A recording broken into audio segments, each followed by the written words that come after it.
Good morning, everybody. How you doing today? How is it going? Hope you all are having a wonderful morning this morning. We've got a couple things to go over here real quick, but welcome in, everybody. The May Dev Diary is out. I really like this picture right here. That looks super cool. Imagine if that's actually a thing that you can go and explore. A little area that has a little bridge that goes over to another little area. That'd be so neat. I'm hoping that that's in that new territory we got. But first things first, we're going to get back into our Endless Night Gunloper here very quickly, but we're going to go over the Dev Diary real quick and just kind of divulge and see what we got. You know, we're going to sort of look at it and see what we got in the Dev Diary first. So, Dev Diary May 2024. It came out on the 13th, which was, what was that, Tuesday? Yeah, I think that was Tuesday. And it follows. Hello, fans. Here's some news about what to expect in Part 5 from Tales from the Far Territory, which we are targeting for the second half of June. So we are talking like less than a month, maybe a month away, depending on how long it takes to test and clear console certification, as well as an update on progress about bringing Tales to Switch. First things first, the Cougar. Now from what I was reading, this sounds like one of the more interesting things, but we're going to go over here real quick. But good morning, Bavella, and good morning, Teresa, as well. Hello, hello. I recently confirmed that the Cougar will be included in Part 5. We've been waiting to add a dangerous alpha predator to the game for a while, beyond the wolves and the other dangerous wildlife you can encounter in the game. With every new type of wildlife, we try to introduce a new element of gameplay to give it a distinct role in the overall ecosystem, and also ensure it freshens up the game for our players. The Cougar will work a bit differently than other predators in the game. Cougars are very territorial and will get interested in you when you start to spend a lot of time in one region. So it sounds sort of like almost like a outdoor cabin fever type thing, where it's like if you're in a certain area too long, the Cougar's coming around. If you hang around in one region for too long, they'll take an interest in the region and occupy it. You'll then start to encroach on their territory, which is very dangerous. You'll have plenty of warning before they move in, and plenty of warning once they've occupied a region. What you won't get is plenty of warning before they attack you, once they are encroaching on your territory or you on theirs. So pay attention to the warning signs, move around the world, and be prepared with a second safe house location in a different region. Now that right there very much sounds like there is going to be multiple safe houses. I know we've talked about this before, and I've said that worst case scenario where we're going to have like one safe house in one area and that's going to be it. But it sounds like there's going to be more safe houses, and it sounds like possibly the safe house is also going to be safe against the Cougar. Like, it's not going to count against the Cougar or something. Maybe. I don't know. But it does definitely sound like we will be able to have multiple safe houses in different regions, which is kind of neat. I was hoping for that. I wasn't expecting it, but that sounds like what it's going to be. Eventually, if you stay out of the occupied region for a while, the Cougar will lose interest and leave you alone. There will be a variety of feedback systems to keep you informed of the Cougar's activities if you're paying attention. The Cougar's attack is vicious, with its own new affliction. Yay, more afflictions are always cool. And it can end the game for you. But if you're, yes, Lord, yes, the Cougar. But if you're fast and lucky, you'll get a chance to counterattack it. If you're very lucky, you'll kill it. Otherwise, it will escape but continue to hunt you down in a region it occupies. If you want to buy yourself more breathing room, you can see out the Cougar's den, which exists somewhere in the world, a different place each game. So it sounds like multiple, it sounds sort of like how the prepper caches used to be, where it's in the game, but we don't know exactly where it's going to be. And if you destroy the den with noisemakers, now we have a reason to have noisemakers, Cougars will leave you alone for a long time. Eventually, though, they will return. So it sounds like you can take out their den. It sort of sounds almost like what you do in Witcher 3, where you bomb their den and they go away. But they'll come back eventually. Since we know having Cougars stalking you in the game might be a bit too stressful for some of our players, you'll have the choice to include them in your game or not when you start a new one. So it sounds like it's going to be a toggle switch, which is kind of cool. And when we introduce them in the next update, you'll have the option to keep them out of your current save. We're hoping that for most players, however, the Cougars become a force of nature that keeps them on their toes, keeps them moving and planning ahead, and adds an element of danger to long-term survival. So several cool things. It's gonna make an actual use for noisemakers finally. If you want to go hunt down the Cougar's den, it does sound like we're gonna have multiple safe houses. It sounds like it's gonna be sort of like an outdoor cabin fever type thing where it's gonna encourage you to keep moving. Like cabin fever encourages you to stay outside, it's gonna encourage you to keep moving. And if it doesn't, it's gonna start to build up until you get a cougar in your area. If you destroy their den, they'll move on. Exactly, yeah. But they'll be back. Now, the Mountain Pass region is the new region, named to be announced. Looks very cool. I think that's part of it. I also think that this up here may be an artist's rendition of part of it as well, which looks like it has a small outbuildings and then a bridge that goes over to like a radio control tower, which would be really cool. In Part 5, we'll release the third and final new region for Tales. The Mountain Pass is our most vertical region so far, with plenty of steep and craggy terrain to pass through. Hey, Jimmy, hello, how are you, buddy? You can follow the narrow road up higher and higher into the region, or take the low path and rely on rope climbs to find your way around. Keep an eye on key landmarks, including some human-made locations like the weather station, which may be this right here. This may be the weather station right here. I think that might be the weather station. I'm not sure though. In general, the weather in this region is bad, and the higher you go, the colder it gets. We'll announce the region's final name at launch. So not a lot of information about it, but there it is. It's going to be a very craggy region. Looks like it might have a cave in the wall there somewhere. And then, finally, the third tale, named to be announced. We're releasing the third and final tale in Part 5, taking place in the Mountain Pass region, and this third tale wraps up the Rudiger storyline, started in Signal Void and continued in Buried Echoes. Note, if you've already finished Tales 1 and 2, you'll be able to continue straight into Tale 3.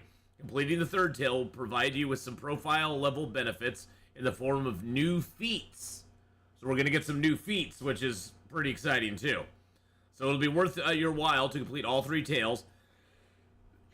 And doing so will give you a glimpse into the world building and mysteries that will be paid off in episode 5. So it does wrap. It sounds like, I know we speculated for a long time, how does Signal Void, Buried Echoes, and now this new tale, how does it fit into the overall story arc? Is it separate? Is it whatever? But it does it does actually sound like it's going to be, it sounds like it's all part of the same thing. It sounds like the episode 1 through 5 and the tales do tie together. Maybe not directly, but it's all in the same vein. It's in the same, you can think of it sort of like being in the same universe, which is really cool. So that's kind of neat. And Misery Mode. Now this is a very interesting thing. Misery Mode. We've been working on a new experience mode specifically made for Interloper players who have maxed out their mode and are looking for a new level of challenge. Misery takes Interloper and ratchets up the difficulty by adding 6 new afflictions that are applied over time. The purpose is to survive the mode for as long as possible after all 6 afflictions have come in, and while we're not 100% sure yet as the mode is still being play tested with the help of some of our Interloper players from the community, we suspect the days survived counts will be in the dozens and not in the hundreds, like some existing Interloper players are able to achieve. Just to keep the game fresh and challenging for a group of players in our community who really like punishment. Of course, this mode isn't for everyone. Oh, that's so freaking cool. You know we're gonna be playing Misery Mode on the channel, boys and girls. Oh yeah.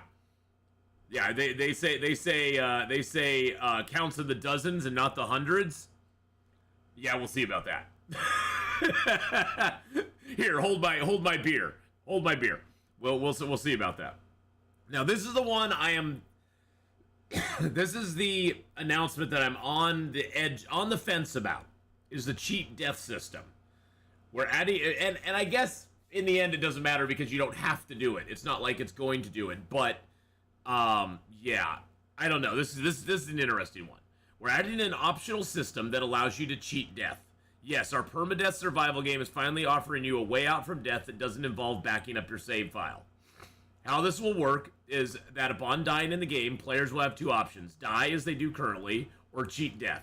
If they die, their save is wiped as currently, and they can carry on as usual. If they cheat death, they'll be offered a series of choices they need to make if they want to continue playing. These choices will offer a series of trade-offs, because while you can cheat death, you can't cheat death for free.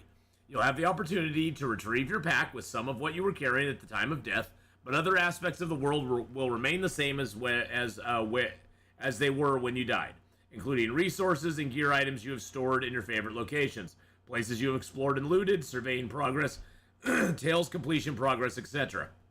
Each time you cheat death, the game will become progressively more difficult for you, and you can cheat death up to 3 times, 4 total lives. Your final life will be very difficult. You can cheat death once, twice, 3 times, or not at all. At each death, you'll have to make a decision about how you want to continue if you do. This is the first change to our permadeath system we've ever made in the game, and we hope it brings new dimension to gameplay for those players who aren't ready to lose their favorite survivor, or those who are just wanting something fresh. We'd love to see players get in the spirit of this and give it a try instead of backing up their saves and continuing without consequences. Episode 5. So, the cheating death thing, I don't know. I understand why they're doing it. I'm not necessarily on board with it, just from the standpoint that I think what makes The Long Dark such a unique and beautiful game is that the game has permanent consequences if you die. That there is no, that I think that's one of the things that makes it very unique, is that it's always had the very permanent consequences if you die. I understand, though, that there's a large contingent of people out there that have been wanting something like this as well for a long time. I'm hoping, here's what I'm hoping. You know how they talked about in misery mode, there's going to be these afflictions. There's going to be these afflictions that happen. Hey, just Cryogen, thank you for the raid there, buddy. I'm hoping that some of these afflictions might be the consequence of cheating death. Like, maybe they'll work some of these afflictions that they're talking about for misery mode into the cheating death system. So if you cheat death, now you have a permanent affliction. You know, something like that. So, I don't know. On the cheating death part, I'm kind of on the fence. Like I said, I see why they're doing. I'll never personally use it myself, but I can see why they're doing that, because there are people who want it. And then as far as Wintermute Episode 5, we're still busy working on it. We have more to say about it later this year, as mentioned in the... Oh, jeez. Thank you for the 100 bits there, Valor. As mentioned in the Dev Diary. Cheat death lol. Where we revealed the episode title. Yeah, I pity the fool that cheats death. And then as far as Tales for the Switch, I don't play on Switch, but I guess we were originally hoping to release Tales on Switch last week, but unfortunately ran into several issues with memory and optimization with a few of the bigger regions in the game, which also resulted in some crashes we've been working on. We believe we are close to having the crashes resolved, and once those are fixed, the build will be submitted to our internal team for final verification, and when they give it the green light, it'll go to Nintendo. Once the build is with Nintendo, it can take up to 20 days to pass their certification, at which point they can release it to you. Based on our current timelines, we still think we'll have Tales available on Switch by the second half of June. Please note, this will mean that Tales 1 through 4, parts 1 through 4 of Tales, along with all free updates to the base survival mode, will be released in the game, will be updated to the current version available on other platforms. The free updates will also be available to anyone who owns the game on Switch, not just people who own Tales, just as on the other platforms. Afterwards, once Part 5 is released on Steam, Xbox, and PlayStation, we will also submit it to Nintendo for the same approval process, which means we hope Part 5 available about a month after Parts 1 through 4 are released.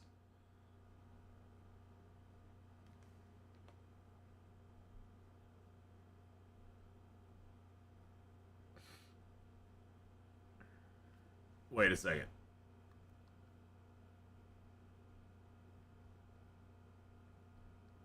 Wait a second. Okay. Wait a second. Part 5 of Tales from the Far Territory. Okay. I was getting Part 5 and Episode 5 mixed up. I was like, wait a second. Are they saying... I was thinking Episode 5 is going to be a month after June... And, okay. No, they're talking about Part 5. I just had a complete brain fart there. Alright, thanks for reading. We look forward to sharing the update video for Tales Part 5 when it releases in the second half of June. we'll share a more precise update or date once we have it. So we're looking at second half of June, for Tales Part 5. And that's going to include, well, they didn't go over the safe house stuff other than they briefly mentioned it with the Cougar. And it looks like we are going to get multiple safe houses, which is really cool. Because they did talk about second safe house location in a different region. So it appears that Part 5 will be out at the second half of June. And it's going to include the Cougar. It's going to include this new Mountain Pass region, a new Tail, and it's going to include a new gameplay mode called Misery. And also, it's going to introduce this cheating death thing, which I don't know how I feel about cheating death. Maybe I wish they would just say, hey, you know, we'll allow people who play, you know, Pilgrim, Voyager, and maybe Stalker to cheat death, but every other gameplay mode, no, it's not allowed. I don't know. That sort of takes it away from me, but hey, it's their decision to make, and I'll stand by them for it. So, to me, it reads you have to rely on more than one main base. Exactly. Well, and really the Cougar, what the Cougar looks like to me, just Cryogen, is the Cougar looks to me like it's going to act like Cabin Fever for the outdoors. It's going to keep you moving. It's going to be like, hey, we're going to push you into leaving this region, and you can't just hang out here all the time. So that's going to be very cool. But yes, there is the Dev Diary coming out second half of June. Will be Part 5 of Tales from the Far Territory, which I'm super duper excited about. Yeah, I'm not a big, you know, Chris, I'm not a big fan of it. I was saying before, you know, part of the charm of the Long Dark is the permanency of your decisions. If you make bad decisions and you die, your game is done. You have to learn from those and start over again and move on. I understand why they're doing it. I mean, as far as like, I'm sure they've had a lot of people who have been like, I'd really like to have another chance. And personally, I hope that they make the cheating death something that maybe like gives like one of the, you know, how they talked in Misery mode, they're gonna have like new permanent afflictions. I hope that if you cheat death, you now have a permanent affliction. You know, that you'll have a permanent affliction if you cheat death, and it's just gonna get harder and harder. So maybe it'll encourage people not to use cheat death that much, or maybe do it once and then be like, okay, I screwed up again, I'm done.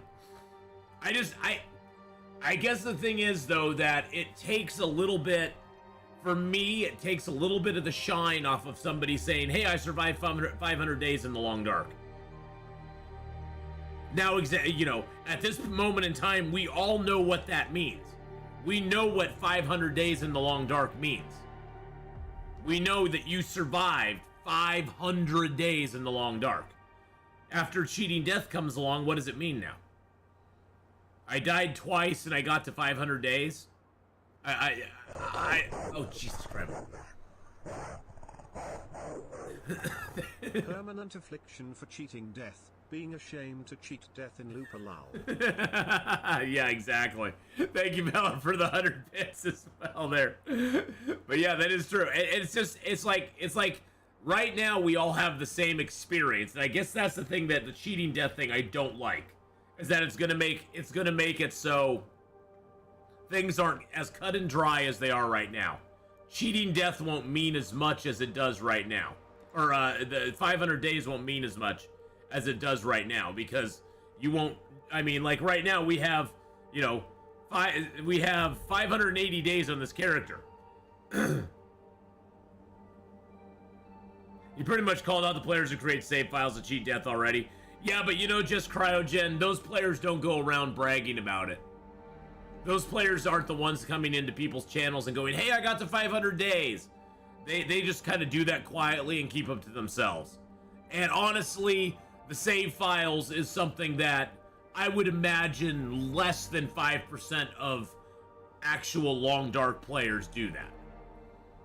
I would be guessing it's a very small percentage of people that actually make backup save files to cheat death and not, you know, face the consequences of their actions. Because I believe most hardcore players of Long Dark, most people that really are into the game, that's part of the thing they really like about it. I'm just not a big fan. I'm just not a big fan of it. I mean, if somebody wants to back up their save file and do that, that's up to them. But to make it a standard something that you can do in the game at any point, I don't know. I don't know. I really hope you get a chance to get a shot on the Cougar before a struggle. Yeah, we're gonna have to see, Defiant, how the Cougar thing works out. I mean, I know that I'm probably gonna try to bait the Cougar as much as I can and just see if I can bring him in and see what happens. Cause science, we have to figure it out. We have to science it out. The thrill of being on the razor's edge is quite a big deal of the game. Yeah. Well, and I think that's what most players like. Most players like being on that edge, Valor. Alright, so here we are. Endless Night File, boys and girls. We are now on day 1. No, we're actually on day 107. It's still on day 1. Still on day 1. Still on day 1. Okay. We are here in the Coastal Highway. We are up in the in the little hut up here. Let's see, what do we have in here? We got our 2 tinder plugs in there. We're at 54 kilos right now. Yay. I think it's time for us to... We do have our pistol, and we got our bow and arrow. We have no fuel on us. I think what we're gonna do is we're gonna make a couple trips. We're gonna go down to the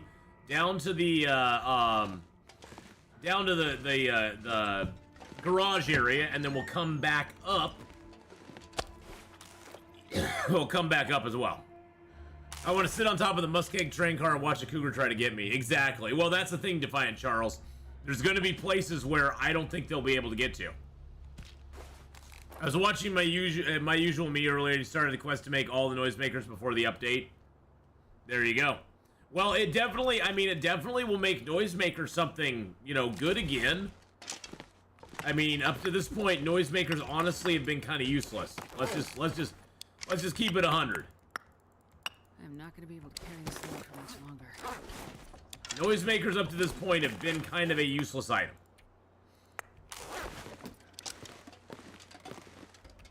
Actually, I'll need to drop a couple of these. I want to take my pies with me. Give me my pies. There we go. All right, let's go. We're gonna go down, and we'll come back up and get all of our fuel. Probably when the update comes out, I'll probably start a brand new character. And I'll probably start him on misery mode. that I'm more excited for than the Cougar or anything else. Another mode of Long Dark. Now, as much as I'm excited about misery mode, honestly, I wish they would have worked more. I wish they would have put their focus on a difficulty mode between Interloper and Stalker instead of making a mode harder than Interloper. If you know what I'm saying. I wish they would have worked on something like that. Done something to make it so Stalker players have an easier time transitioning into Interloper. So from what it sounds like, Chris, the Cougar can be in any region. He has a den in one region somewhere in the world, and if you stay too long in a region, you start to attract him to that region. But it's not like he's a normal creature that just inhabits a region like a bear or even the moose. He tends to come around if you hang in an area too long.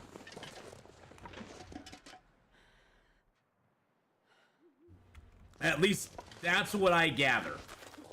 Now maybe I'm wrong on that, but that's what it sounded like from the dev diary. Is that there'll be signs when he's gonna spawn in the region. So basically, think of it like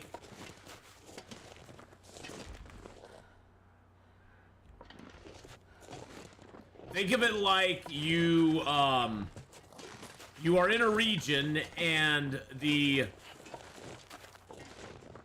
there's the bear over here. You're in a region and the moose would just spawn on you sometimes if you were in a region for too long. Think of it like that, I guess. Okay. First cougar kill will be a big day, yes.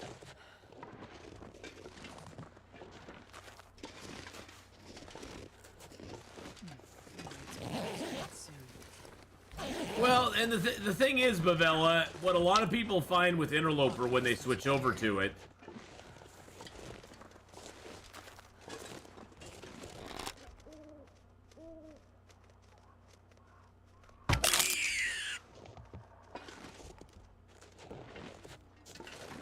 I wonder where that bear is.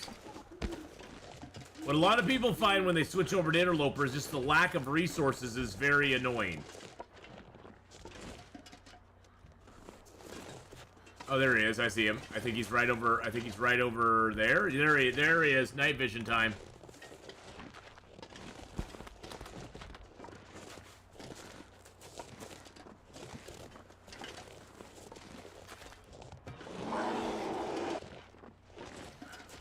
So I think the lack of resources is what really, really frustrates a lot of people.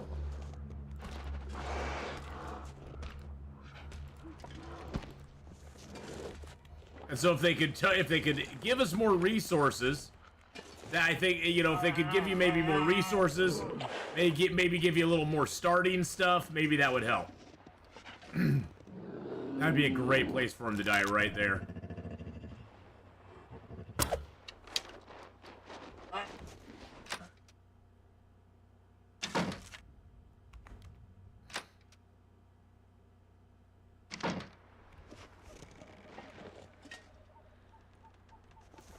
Oh, that's so annoying.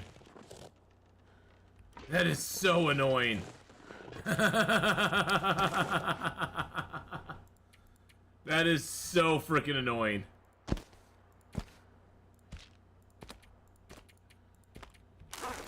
I mean, he'll run off and die somewhere, but still. That is freaking annoying. Yeah, I went inside and I reset him. That's the biggest danger you run when you zone into a building and the bear's on you, is that you'll reset the bear when you go inside. They're adding cougar. No, they're adding cougars at all difficulty levels, Balverine. You're gonna have an opportunity to play with them or not play with them. They said that you can turn them off if you want to, so it's not like you're locked into playing with them. So if you don't want them, you can just turn them off when you get into the game.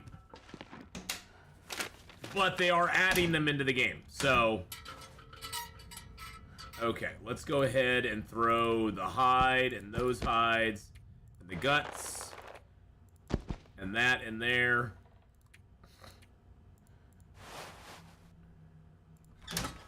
So yeah, if you don't want to play with them, you don't have to. But if you want them, they are available to you now.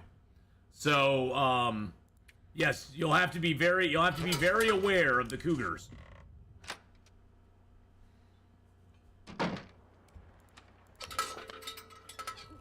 They will I would like a zone with a Kodiak Grizzly.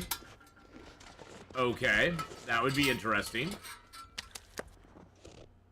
Oops, I need to drop that gun here. Chances the first cougar encounter won't go well is probably more like 80-20. I would almost guarantee the first cougar encounter will probably equal death for me. Why is my lantern so low on fuel? Do I really have no fuel for it? I guess I don't. Interesting.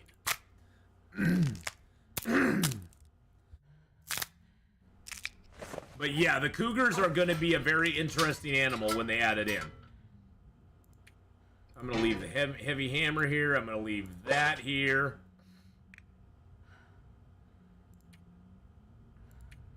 I got all that metal for the forge. That's awesome.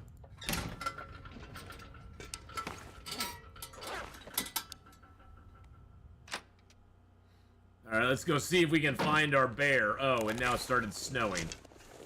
Fabulous.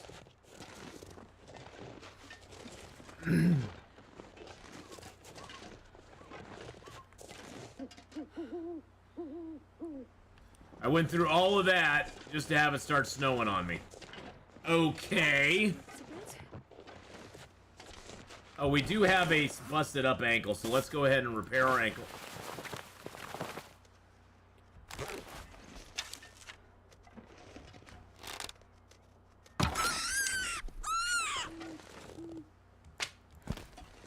Grab another rabbit. Because why not? Good morning, Fire Monkey Rob. But yeah, I'm imagining that our odds with the cougar will not be good in the beginning. I have a feeling it's going to be bad. Oh, let's check how many bears we have. Bears killed 6. Okay, that's not bad. And here comes a storm, which means the bear might be dead already, which would be good. There's the trash can. I'm just kind of poking around in the dark here, trying to grab a few things while we can. There's not much we can do otherwise. Let's see, that's the bed there. Is there anything under the bed? There's a metal container. Nice. There's a bench here and a stack of papers. There's another bed with some cloth on it. Let's go ahead and grab the cloth. But yes, the cougar is going to be on every difficulty level, so that's going to make it really interesting. The cougar, though, from what it sounds like, the cougar is basically going to be a being that affects you if you stay around too long in an area. If you don't hang around too long in an area, you should be fine.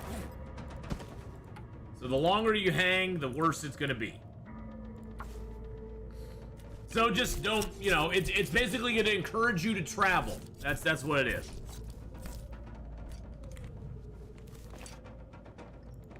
Alright, let's take both of those with our hands. Sounds like a storm is definitely going on outside.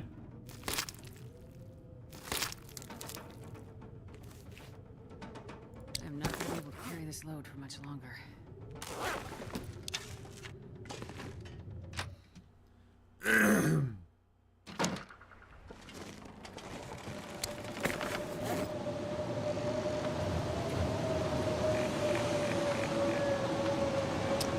Still have 6 bears killed. I don't know what that means exactly.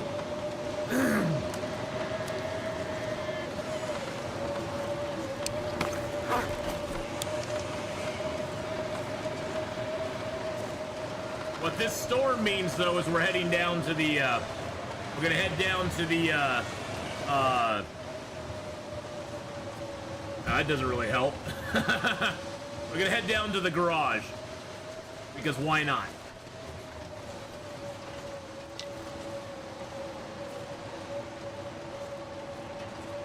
We got 5 arrows left right now. We lost 1 to the bear. We'll have to go find the bear to get our arrow back.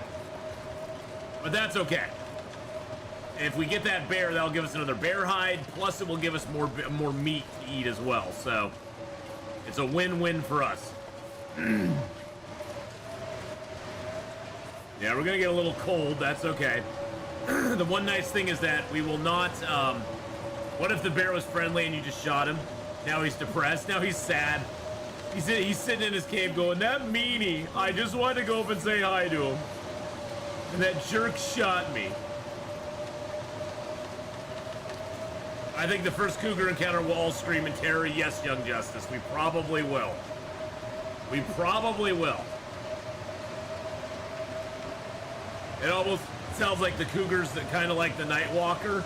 Yeah, he's going to definitely be stalking you.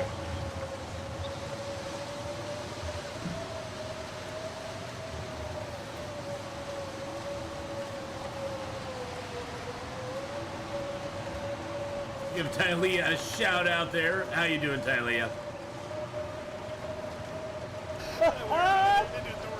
It did. It's in me. It's embedded in me.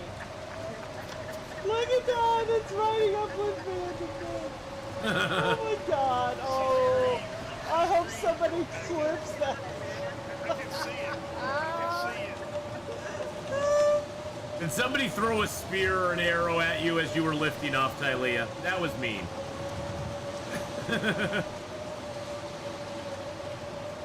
So yeah, we got that dev diary kind of out of the way today. We went through it and read it. I was shot with a flare arrow. Oh, I definitely will be playing misery mode for sure. That is definitely on the docket. I'm super excited about it.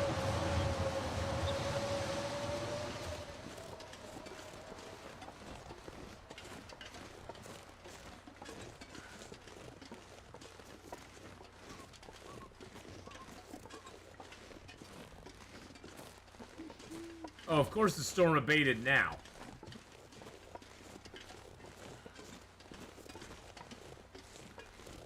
Well, I'm on my way down here.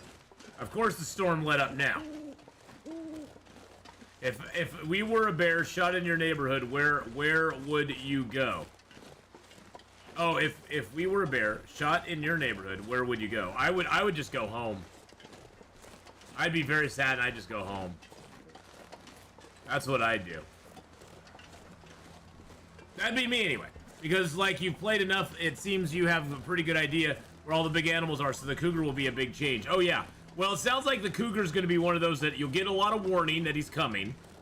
And then once he actually spawns, you'll get warning again to move along.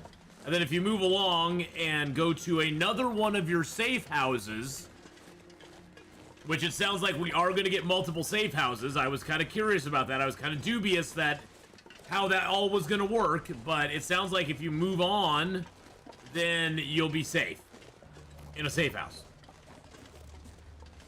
So that's pretty cool. And I'm pretty excited about that, so. It is very cool when they add new wildlife. That is always one of the best things. And we have hides. Oh, actually, I don't think I picked my hide up, did I? No, I got a hide and a gut back there. That's okay. Hoping the storm would stay away. No, it's not that. It's just that in the description of the cougar, Balverine, it said you specifically should move to another region where you have a second safe house. I don't think safe houses have anything specifically to do with it. But it did in the description of the cougar mention a second safe house. So that's making me go, oh, well, we're probably going to have multiple safe houses. Now, maybe the safe houses will be a safe place where if you spend time in a safe house, it does not attract the cougar. Sort of like if you spend time outside, you don't get cabin fever risk. If you spend time in your safe house, maybe the cougar isn't attracted to that region. Maybe that counts as a different part of the region or something. So the safe house may have something to do with it, because maybe that's like its own little safe area, its own entity that doesn't attract. You can't attract the cougar in it. I don't know.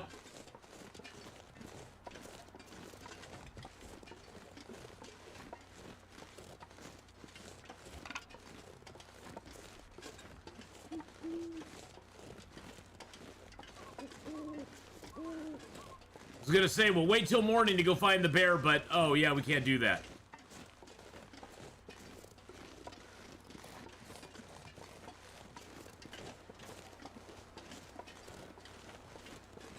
There is no waiting till morning to find the bear.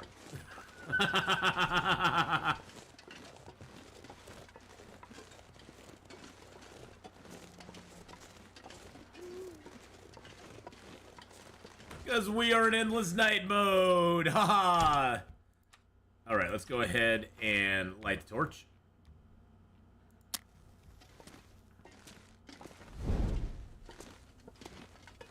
Get a little fire started here.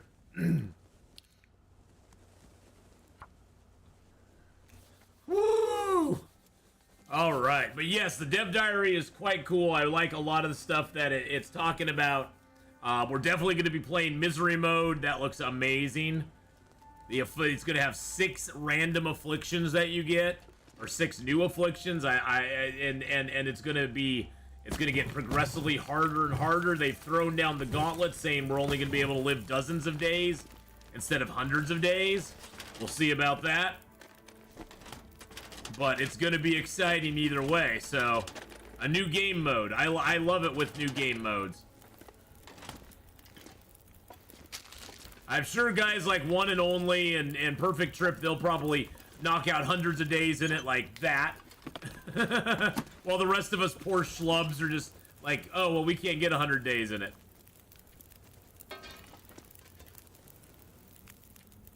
Let's make a little bit of water in there. And let's cook a rabbit.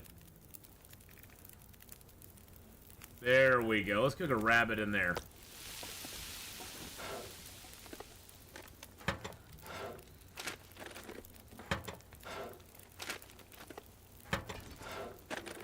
Oh, and then we do need to drop the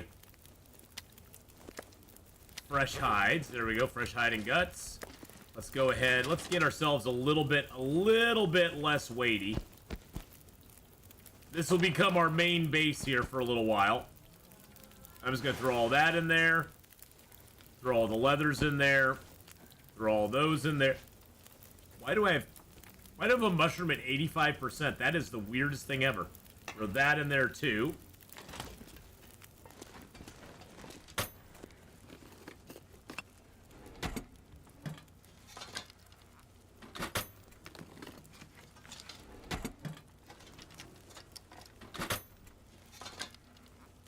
My torch is almost out.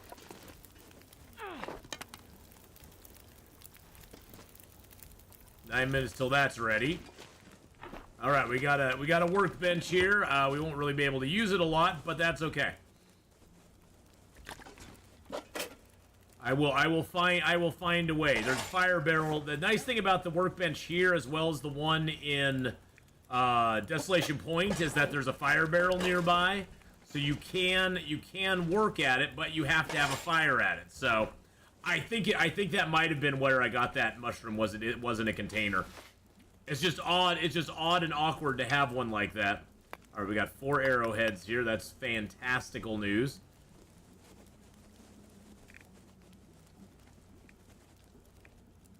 Okay.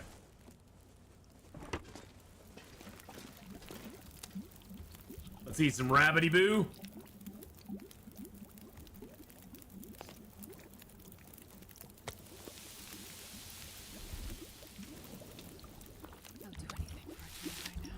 I know you would, my dear.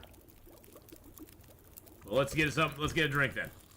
I have not found my bear. No, we came down to the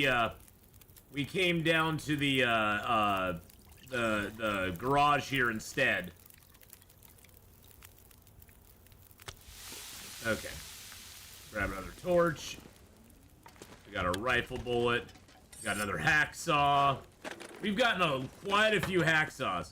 What's the difference between a skillet and a pan? So the skillet there's certain recipes you can cook in the skillet. There's certain recipes you can cook in the pan, Heinrich. The pan, the pot, I guess you should say. I don't even think of it as a pan. I think of it as the pot. The pot has greater capacity, though. It can do 2 liters of water in it, whereas a skillet can only do a liter. So the pot is definitely, in my mind, better than the skillet for water.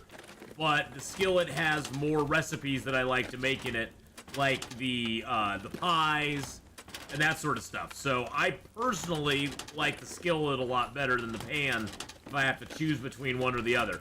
Now, usually I'm carrying one of each, but I, somewhere along the line, put down my pan and I never got it back again, so that's interesting. Grab that, grab the whetstone. Get some dusting sulfur. Another one of those. A little bit of that. But if I get a pan back again, I will definitely carry it, or a pot, because I do like carrying one pot and one skillet.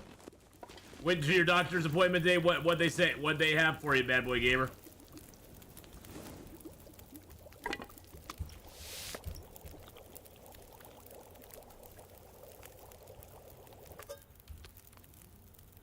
Hopefully some good news for you.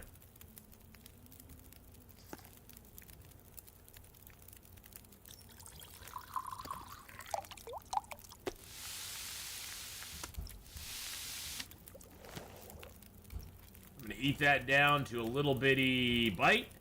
There we go. And then we're gonna crush those prepared acorns and acorn grounds. Until they fix that.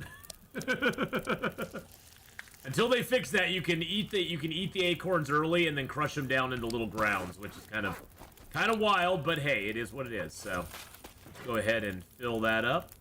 Put a little more water. Get another torch here.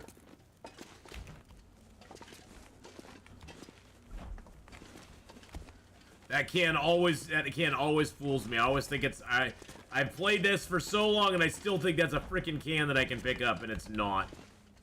Some more rolled river runny notes. There's a book that we don't need. Candy bar, murder fish, cooking oil can.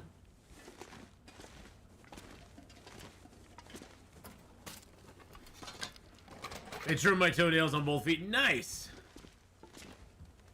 So no new news on a new surgeon for you, bad boy gamer. Good God, can't get those words out of my mouth today.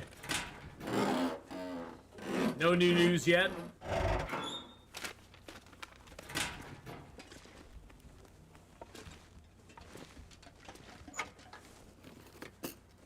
All right.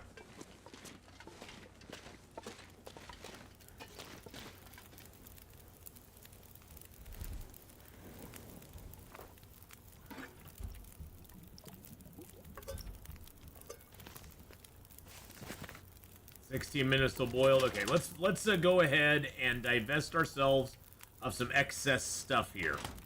Okay, so I don't need the second that. We're gonna leave that here. I don't need that on me right now either, so we'll leave that here. Food-wise, I don't need any of those on me. I'm gonna eat that. I don't need any of my flowers on me, so I'm going to leave my flour here for the moment. That's weighing me down a bunch. We're basically getting our weight down so we can go back up and grab all of our fuel. Maybe find the bear on the way up there, which would be fantastic news. Let's go ahead and eat that. Drop those. Drop those.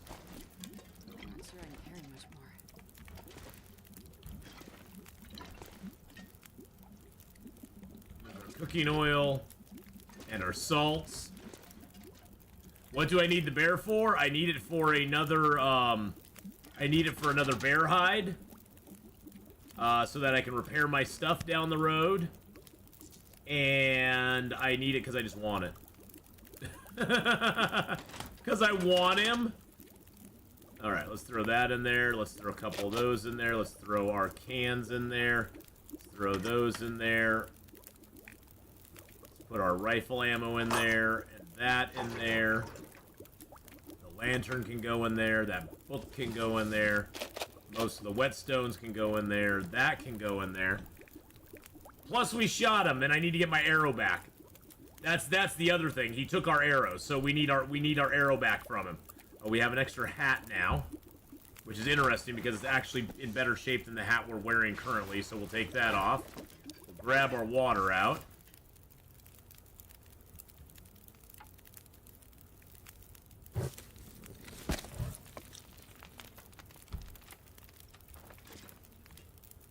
I'm gonna try something here real quick. Let's go ahead and grab that. I don't know if this will work. It's worked in the past.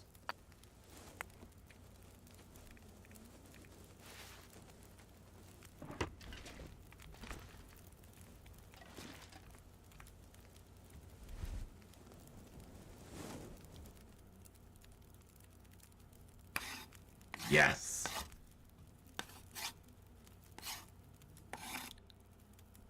Perfect. Okay. That is perfect. All right, let's go. Let's add another piece of coal. Another piece of coal.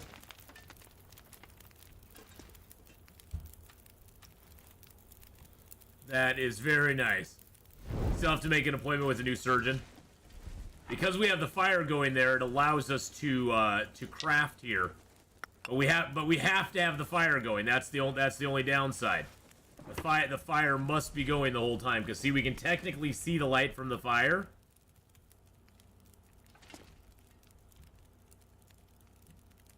I may have gone too far. Nope, we're good. We're good. We're good. We're good. Excellent. All right. So that gave us some arrows back, which is really good news.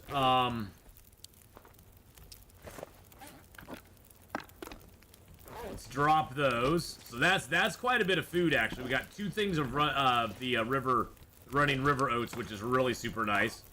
Let's go ahead and leave a couple. Let's drink some water, and then we'll need to leave another liter here.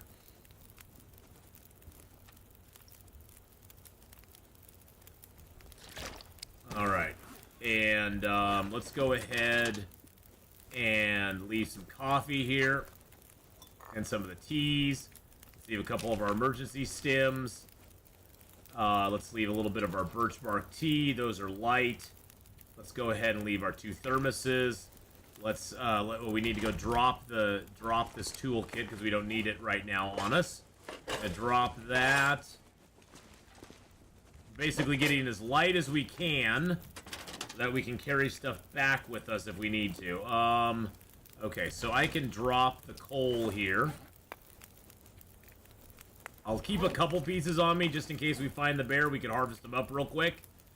Let's drop this can of food. There. Oh, I didn't want to do that. No. No. That must be too close to the fire. I guess we gotta put the can of food all the way over here so it doesn't get opened automatically. There we go. And let's also leave our cattails here because we got food up there. Alright, so let's go ahead and grab the skillet.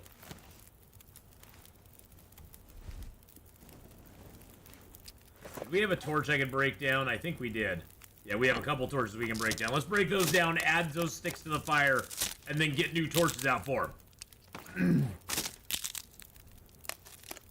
Nice thing about sticks is they always break down into, or torches, they always break down into sticks.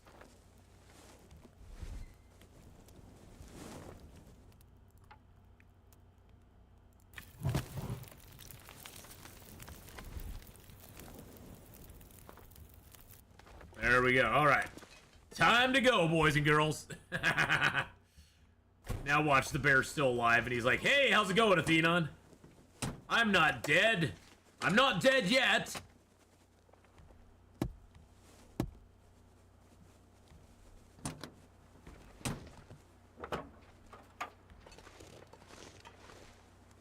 That's the moose.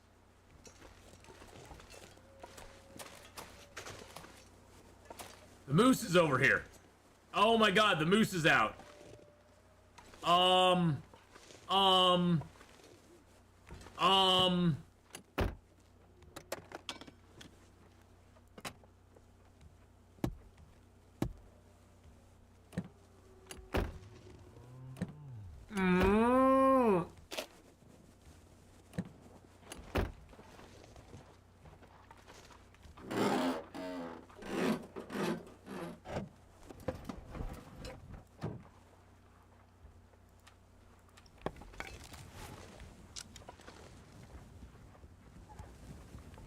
Wow, how'd he get all the way over there so quick?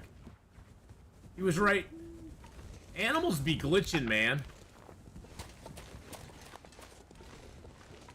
I tell you, man, the animals be glitching. He was right here, and then all of a sudden he's just over there when I got in and out of the car. That is weird. I mean, I'm gonna take it. Now I don't have to mess with him.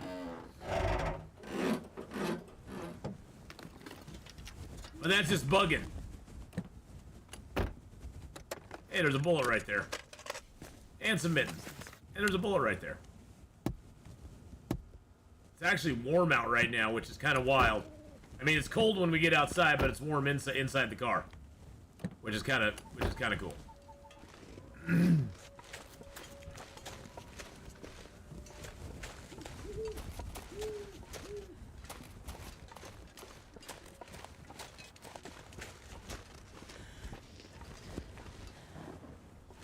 Oh, geez, it did reset the bear.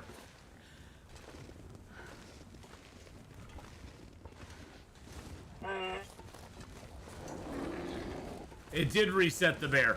So we permanently lost an arrow to that bear. That's annoying. Now we have to kill him. Now we have to kill the bear.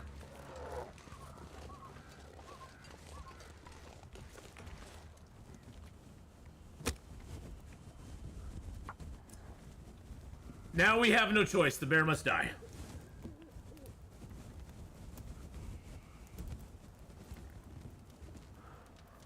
Come on, little fire. Come on.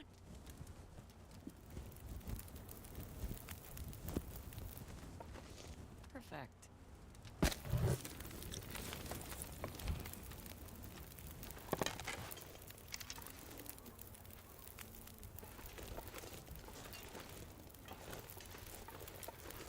This might be a dangerous place to do it.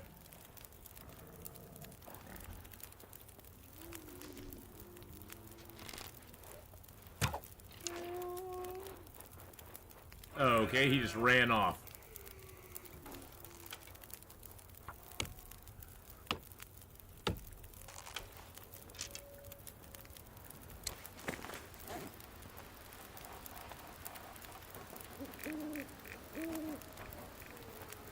Alright, we have a 7th bear dead.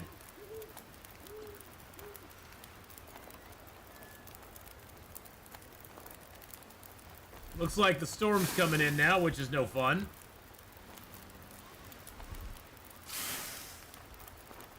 So we've confirmed the kill, so he is out there.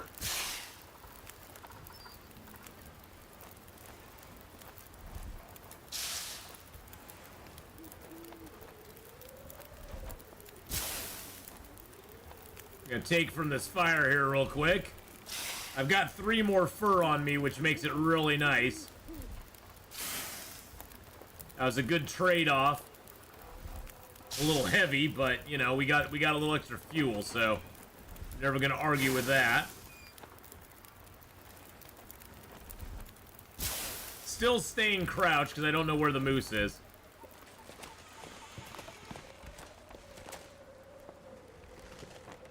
But I guess we'll go inside real quick. Hey, Laka, hello, hello. Good afternoon, good morning.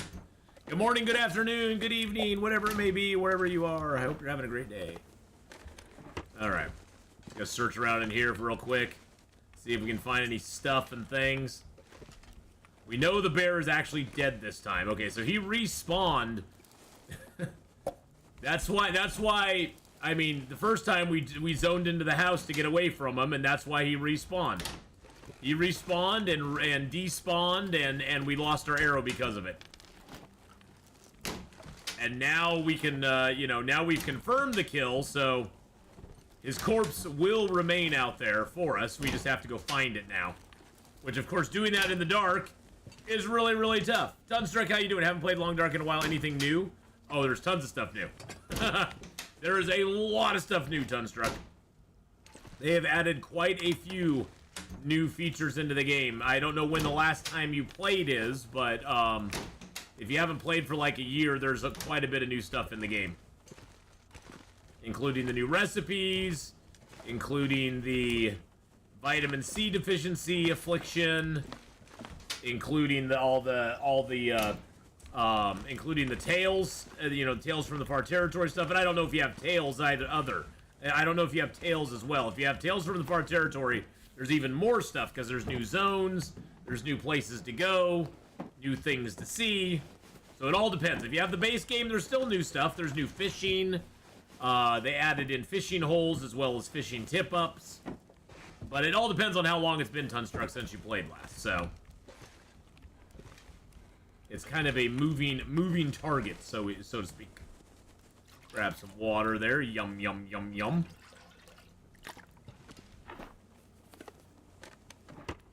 Yep, the cougar is coming to the game very soon. So that'll be crazy. Late June, we'll be getting the cougar. Let's go ahead and drink that. There we go. Let's eat that. Eat that. Yum, yum, yum, yum. Drink another one of those. Yum, yum, yums. All right, there we go. Okay, perfect.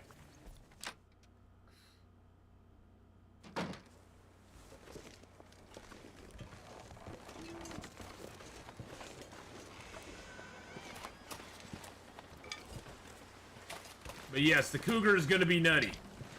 Am I excited for the cougar? I think it'll be interesting. I think it's going to be a... I think the cougar is a move towards an anti-base type thing. Sort of like how cabin fever keeps people from staying indoors for too long. The cougar is going to keep people from staying in a region for too long. The cougar is going to be like, get the hell out of my region.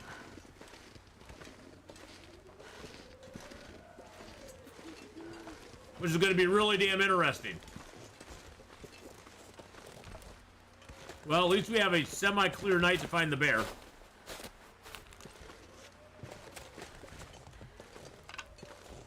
So yeah, the cougar is going to be a powerful force, I think, in keeping us moving.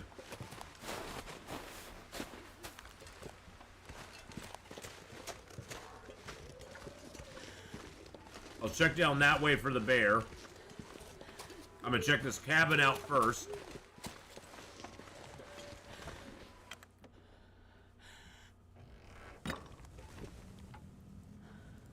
But no, I'm excited for the cougar, and I'm excited for the new misery mode. That's gonna be great. We've all been asking for a new mode of gameplay for a long, long time, and we're finally gonna get one.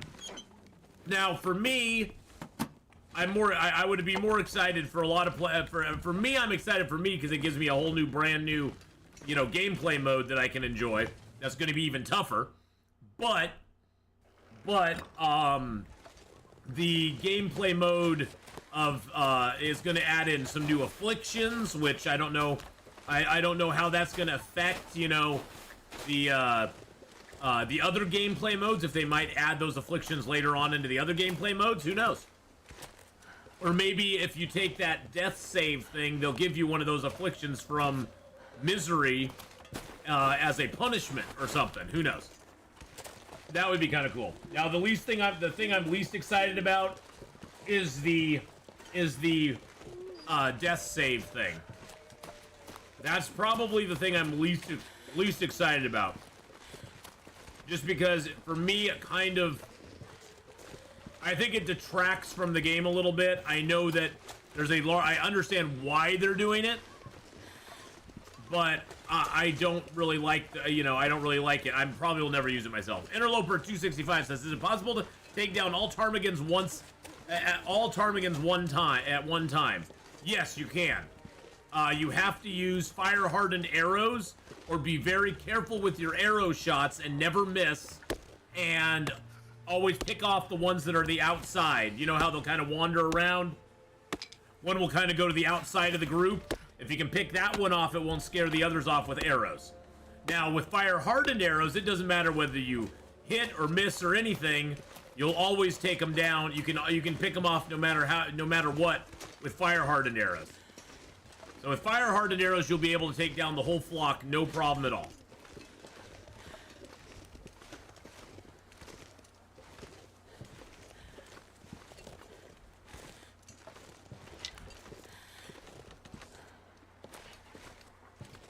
I really, truly hate all night because I can't see where the bear is.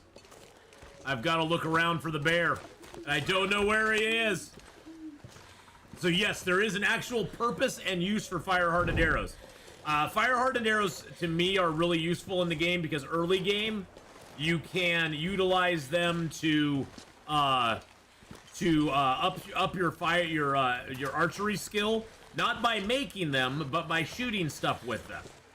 So you can up your archery skill by shooting things with them early in the game, and then later in the game, you can utilize them to shoot ptarmigans and take down a whole flock at once. Take down the whole little flock of seagulls.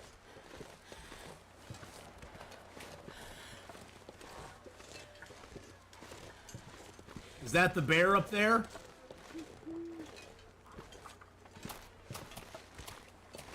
I don't know. It sort of looked like it might be the bear up there. I'm not sure, though.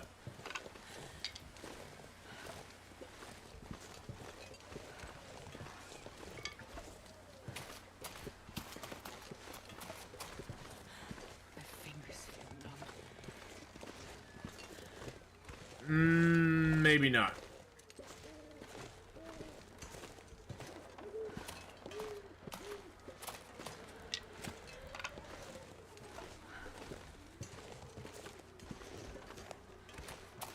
Damn it, I was hoping I'd find the bear along this path.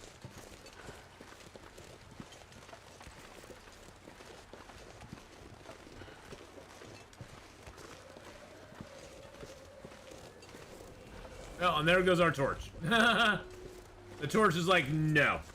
I'll give you guys night vision so you can see a little bit better.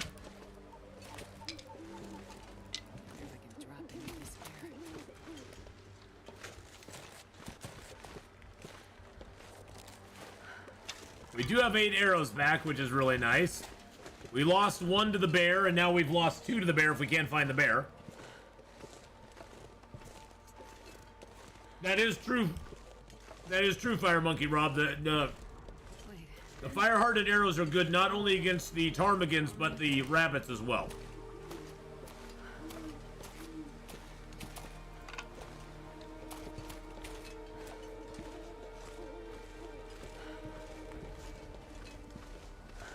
Well, no bear so far. Boo. But we'll go down the other direction on our way back and see if we can find the bear over there.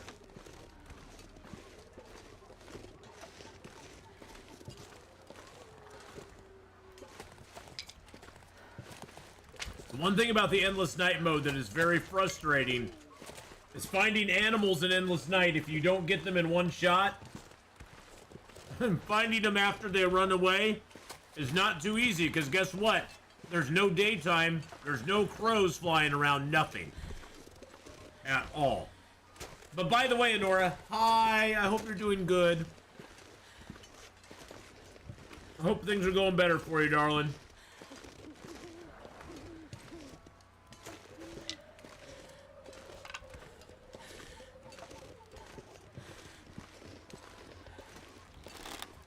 I might just try to get some sleep here. See how that goes. I bought a can of limeade juice. I like to get apple juice and orange juice. I bought one of limeade juice and it's really good. Now I want to go back to the store and buy more. It's very summery feeling. It's like having a little limeade during the summer. Today's supposed to be 66 out. By the way, I'm not going to be streaming this weekend, boys and girls. This weekend is the sort of the memorial weekend for my uncle who passed away about three weeks ago. So I'll be attending a funeral tomorrow and a get-together thing on Sunday. So there's a lot of stuff going on this weekend. So I will not be streaming this weekend. So just to let you know, tomorrow and Sunday I'll be off. We'll be back on Monday with Long Dark, and we'll probably I'm probably going to do Planet Crafter on Monday, because on Tuesday I have to go back down to my son's college because now his phone is dying and he needs me to go in with him and get, because he's on my plan, I have to go in with him to get his phone squared away. I'll be going back down to my son's college on Tuesday. This whole month has just been a nightmare of stuff. But yes, so this Saturday and Sunday I'll be off, tomorrow and Sunday, but I'll be back on Monday. So, and today we're doing Long Dark, and then in about an hour 45 or so we're going to be switching over and doing some 7 Days to Die. We'll be having our 4th Horde night today, because we're on day 28 right now. So our 4th Horde night will occur. That's weird. The corpse is still here, but I can't do anything to it. And then at 3 today on YouTube, our Dungeons and Dragons adventure will continue on YouTube. We streamed that yesterday. It'll be coming out on YouTube at 3 p.m. today on the YouTube side. So if you didn't catch it yesterday, go catch it. It was a lot of fun. We played around in the Dwarven town. We role played, had some fun, found out some interesting information, and we're getting ready to set off on our next adventure. So it was quite a fun play session. It was sort of a good downtime session where we didn't have any combat or anything, but it was a lot of fun to role play it. and just to kind of dink around in town for a little bit. It's one of the things that makes D&D so much fun is you don't always have to be out fighting and stuff. That's exciting, don't get me wrong, but it's not all about that. It's about more. So we were also a player down yesterday, which sort of inspired us to do some in-town type activities. So the DM talking to himself for 5 minutes, yes. The DM holding an entire conversation between two NPCs all by themselves, yes. Isn't that beautiful out there? Look at that. Isn't that gorgeous? I'll show you guys without the night vision. That's what it looks like out there right now. I'm gonna take a picture of that. That is absolutely gorgeous. With the moon out.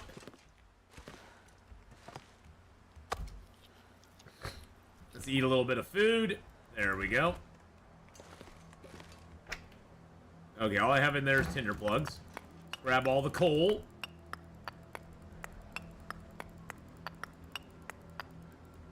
Barely walk with this much gear.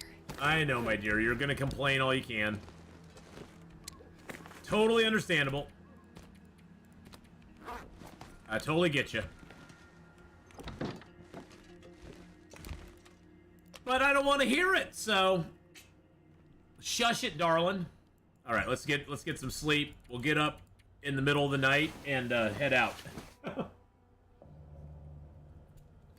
I would highly, for anybody who's ever been afraid of walking around in the long dark at night, I would highly recommend doing an endless night mode for a little while. It gets you more comfortable with it for sure.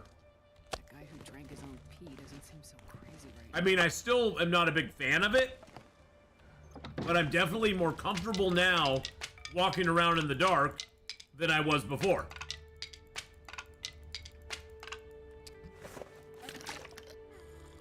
All right, we're 5877. Break down a few torches.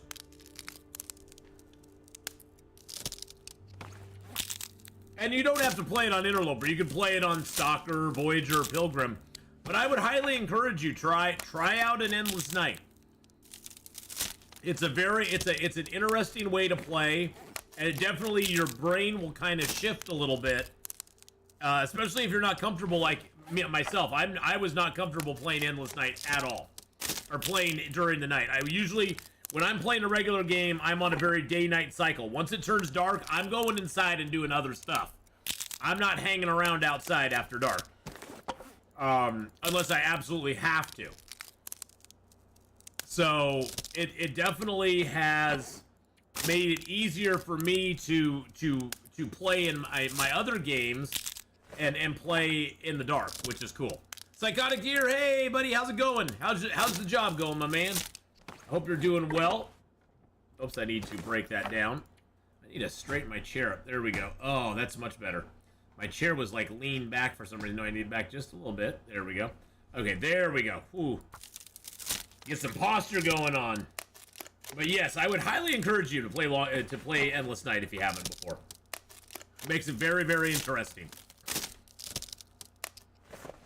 I'm just breaking these down so I can get myself a little bit of sticks, and those weigh less than the torches do. Let's go ahead and break down this can opener as well.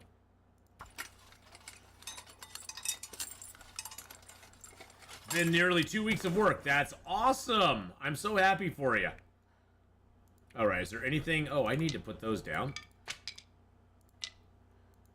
Let's prepare up the acorns. Got my payday today, did some food shopping. Yes! Food is always a good thing. So let's prepare up a large acorn. And then I want to do something a little different here. I have these weird mushrooms. I'm going to put one of those in there. And now I can prepare up 2 mushrooms. And get rid of that. I'm happy to see my savings jump up. Yes, isn't that nice? That is truly a great feeling when you see that rising up, isn't it? Okay, there we go. Let's grab the birch. Let's eat a prepper's pie. Or a rabbit pie, I should say. Let's eat one of those. Yum, yum. Let's drink a little water. Yum, yum. Alright, we're at 56.68. That means we can sprint right now. We can grab those. Actually, you know what? We're gonna find that bear. We're gonna stay positive. I'm gonna leave this wolf meat here as just a backup. If we ever come back up this direction, the wolf meat will always be here. How do you get to point you can make rabbit pie? So the rabbit pie, you have to have several things in play. You have to have a skillet. You also need to have water, cooking oil, and old mill flour. And a half a kilo of rabbit. And if you have all those ingredients... That's cool. If you have all those ingredients, you can then craft the rabbit pie in the skillet. But you have to have the skill to do it. Now, you also have to have the Tales from the Far Territory expansion to do it. You have to have the Tales from the Far Territory expansion to do it as well. So if you don't have that, you aren't going to be able to craft it either. What do I think of the dev diary? I'm excited about a lot of it. The only thing I'm not excited about is the ability to not die. The death save thing, I'm not the biggest fan on it. I'm going to hold my opinion until they roll it out and see what it is. You know, and I'll see what it is. Of course, we don't have to use it, and most of us will not use it.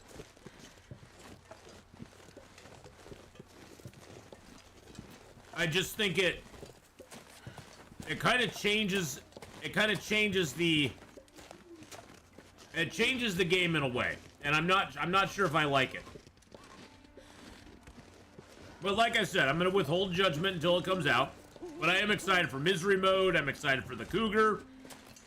I'm excited for the new region. They didn't say much about the new region, but I'm excited for that too.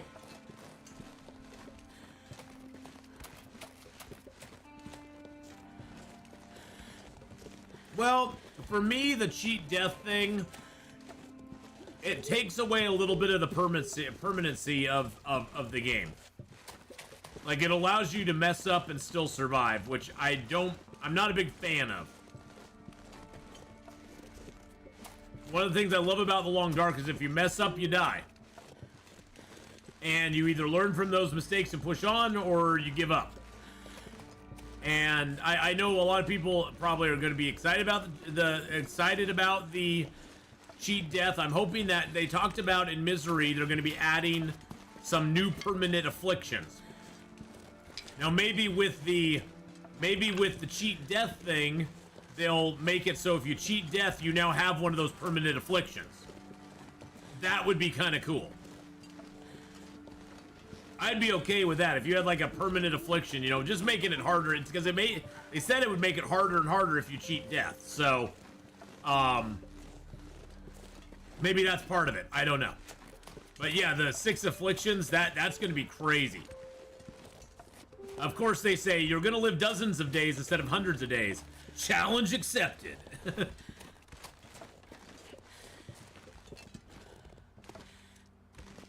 Here, hold my beer.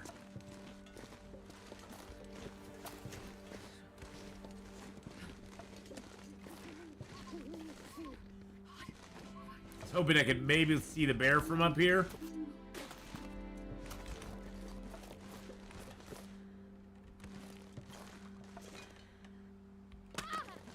Excuse me, lady. You literally just turned around. Literally, you turned around.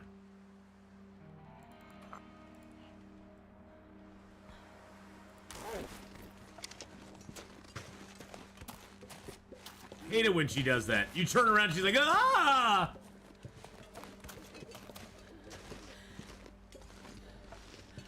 Starting to feel numb.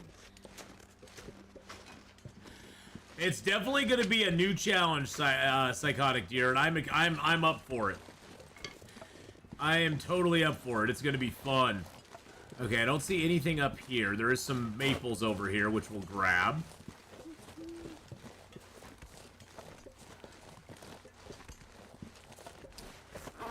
Yeah, new feats as well, which is going to be cool. So we'll get new feats if we complete Signal Void. And they also said that Signal Void and well, not Signal Void, whatever the new thing's gonna be. The 6 new inflictions, not including the Cougar exclusive ones, what could they be? It'd be cool, Monado Blade. I think they're gonna be cool no matter what. They're gonna definitely make the game tougher on us, I hope. I have a feeling it's gonna be stuff like the, you know, how we have the Frostbite affliction that doesn't go away. It sounds like that's what they're gonna be like. They're gonna be like permanent afflictions that affect your gameplay from that point forward. So that's gonna be cool. I mean, Frostbite's bad enough, but most of us at this point are pretty adept at avoiding Frostbite if we want to. I was hoping maybe I could see the bear from up here.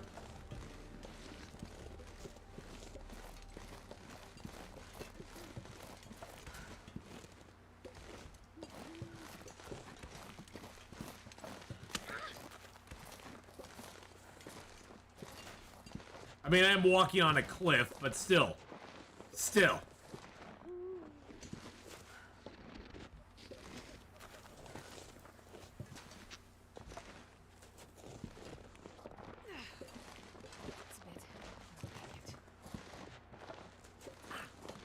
Hearing predator sounds that aren't there? Possibly. Have status bars permanently? I don't know if they'd be that mean. Will it fill the final gap in the map? I don't know how they're gonna implement that new zone, to be honest.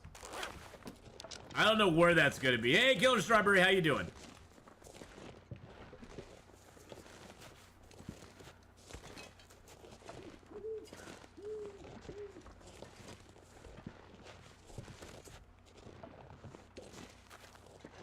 Wow, finding an animal if you kill it and it runs away is no easy feat. Eating the same food multiple times will limit caloric value, possibly.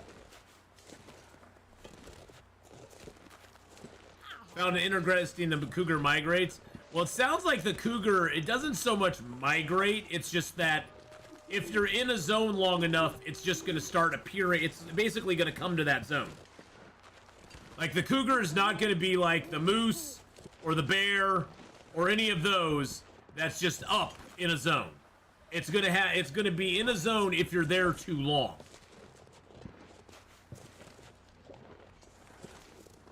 So it's not gonna be around until you stay in a zone for a long time.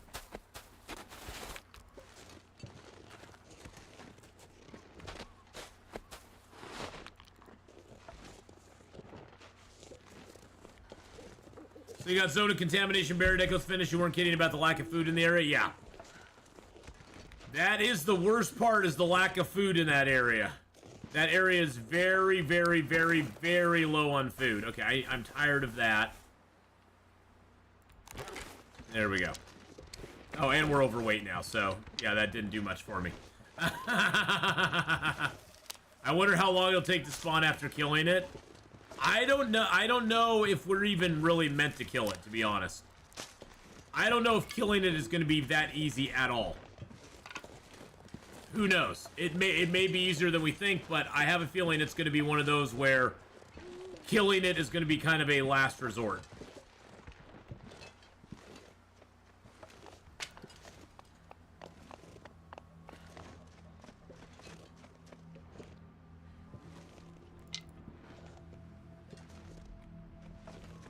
It's going to be one of those where I look at him, he looks at me, and he's like,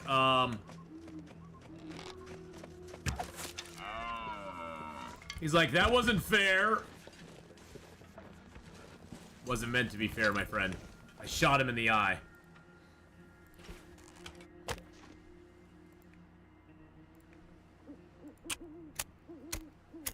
I just got back from the Abyss. Well, welcome back, Jimmy. Killing the cougar. Come on, little fire. Killing the cougar is gonna always be the hardest part. I think. At least I don't know. Yeah, the cougar's not unkillable, but I think it's gonna hurt you no matter what you do. I don't think it's gonna be something you can just hunt like you can other animals.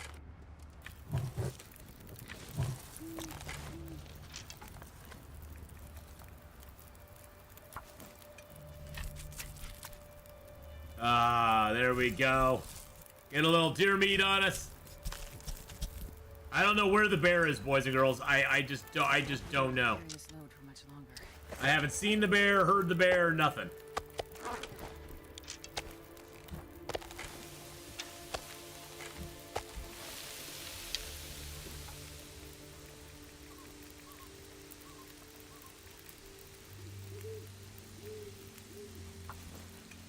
Makes me sad. We shot and killed that bear. We shot him twice now. Killed him once, shot him twice, killed him once. Lost 2 arrows to him now. And teach me.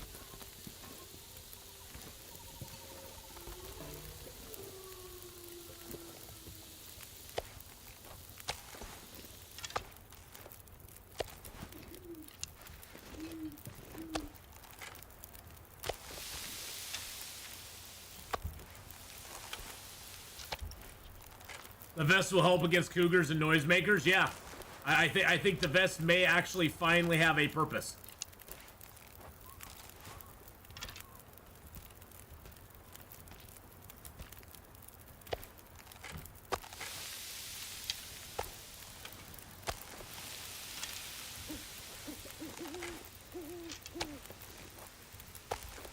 Okay, get out of my hand. You're bothering me. I hate how the bow always reloads when you pick it up, or when you pick something up and then you put it down. The bow always does that reload animation. It's so annoying. Like, okay, I get it.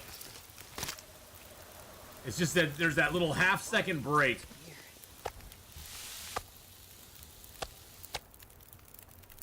There we go.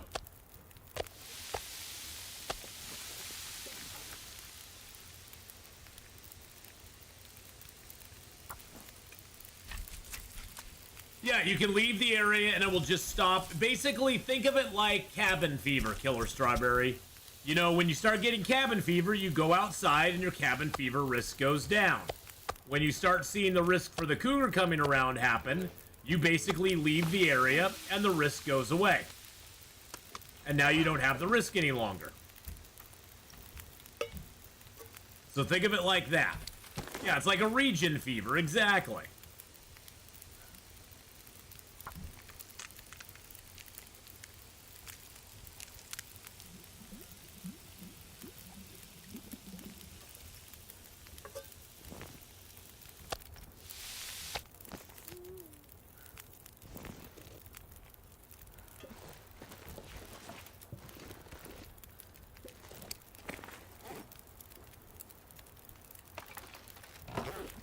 Alright, let's grab all this stuff.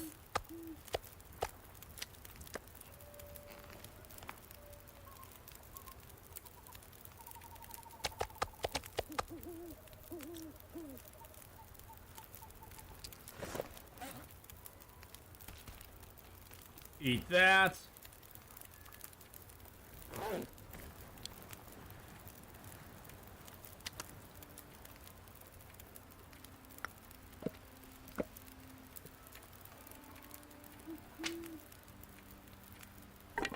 Put all those in there. Get out our bow.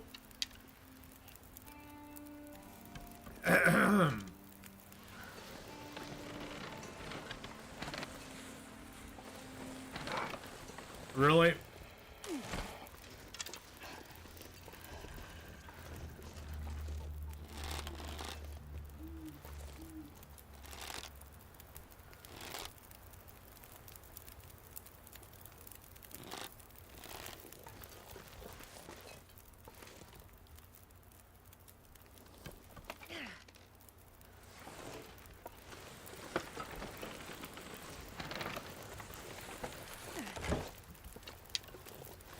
Saw a feather or two here.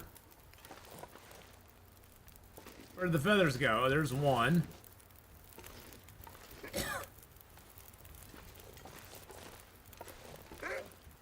Another. Okay, there's that wolf. There he is.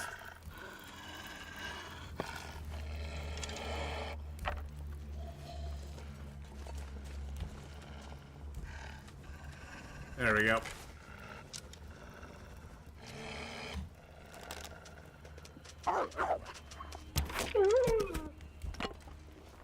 Alright.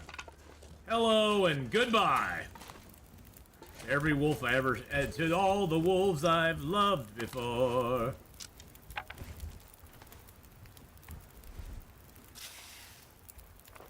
Unfortunately, you can't carry a lit torch and have a travois out.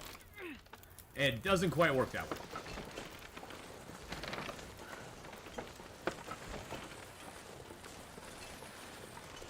Alright, I'm going to give you guys night vision. It's not going to help you out a ton, but at least you'll be able to see. Ah, did you cross that bridge instead of the mines? Inside of the mines. It scared the crap out of me. The bridge inside of the mines. I'm trying to think of which one you're talking about. Hey, whatevs, how you doing? Trying to think of the bridge you're talking about, Killer Strawberry. I probably did, but I can't think of it right now.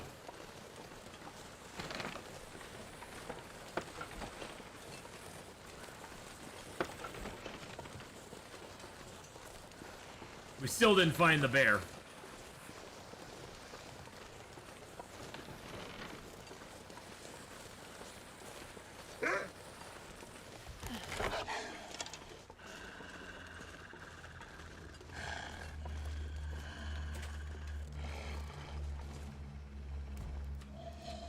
I'm gonna give myself the advantage. I have plenty of matches, so I don't care.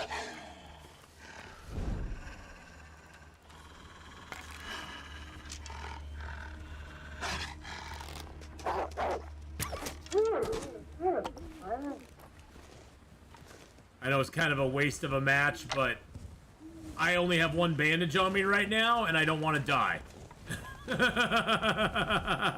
Have a good lurk, Jimmy. Gonna have a nice sauna. Okay, have a good sauna time and have a good lurk, buddy.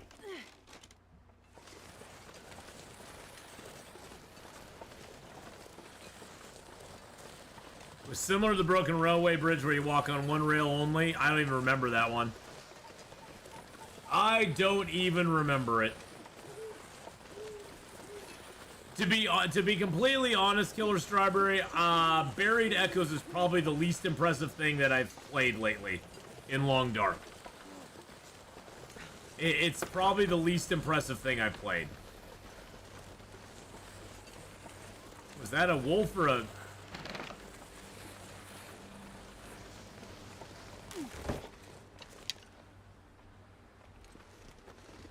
Oh, that's a deer, okay.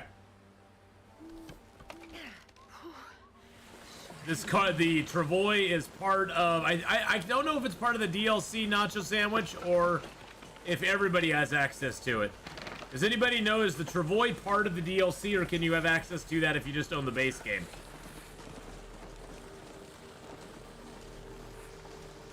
Because honestly, I'm not 100% sure. I've owned the DLC since the moment it came out. You think it is DLC? Okay.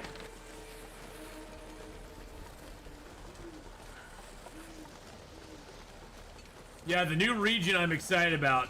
Yep. Really? Seriously, you're gonna make me do this rigmarole again, huh?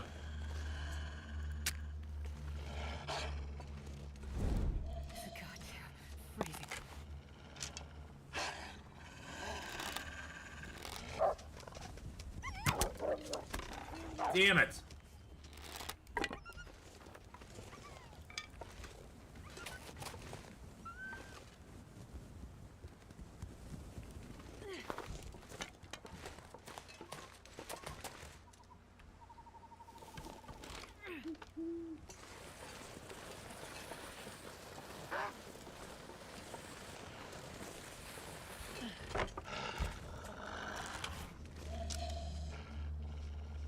Let's dance, buddy.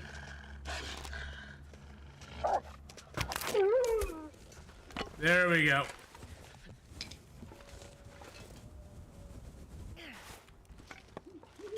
There's one way to keep my torch going for a little while. Do do do do do do do do.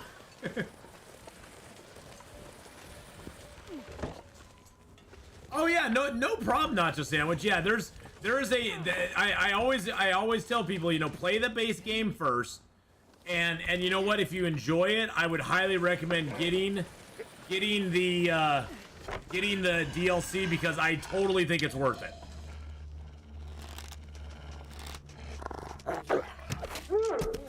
I totally think the DLC is worth it. In every way, shape, and form. Wow, there's a lot of wolves down here.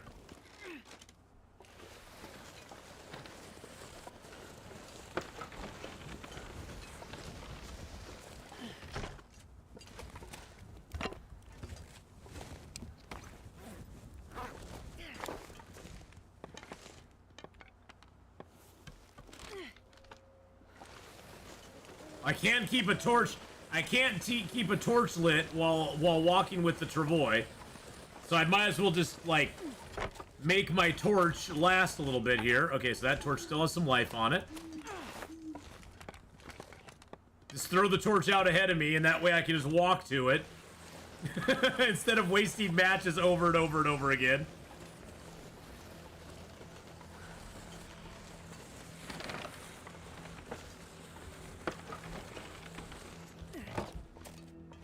All right. Okay, there we go. Now we are set. Let's grab our. Let's just grab everything out of there. Too heavy to carry. Pick up the travois.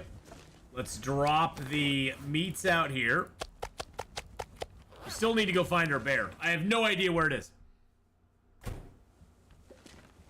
Yeah, well, the thing is, that's why Ari, I stopped relighting my torch and just started throwing it in front of me, because I was like, screw this, I'm not wasting a match every time another wolf comes up. It's like, no, that's not happening.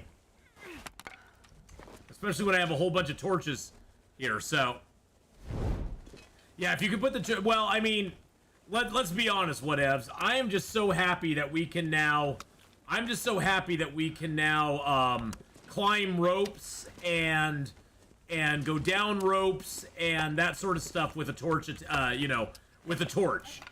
Where we could, I mean, I remember a time where we couldn't do that. We had to figure out ways to like get to the top of the rope, and then once we wanted to climb down the rope, we'd have to throw our torch down to the bottom, try to get down the rope real fast and make sure our torch hadn't gone out.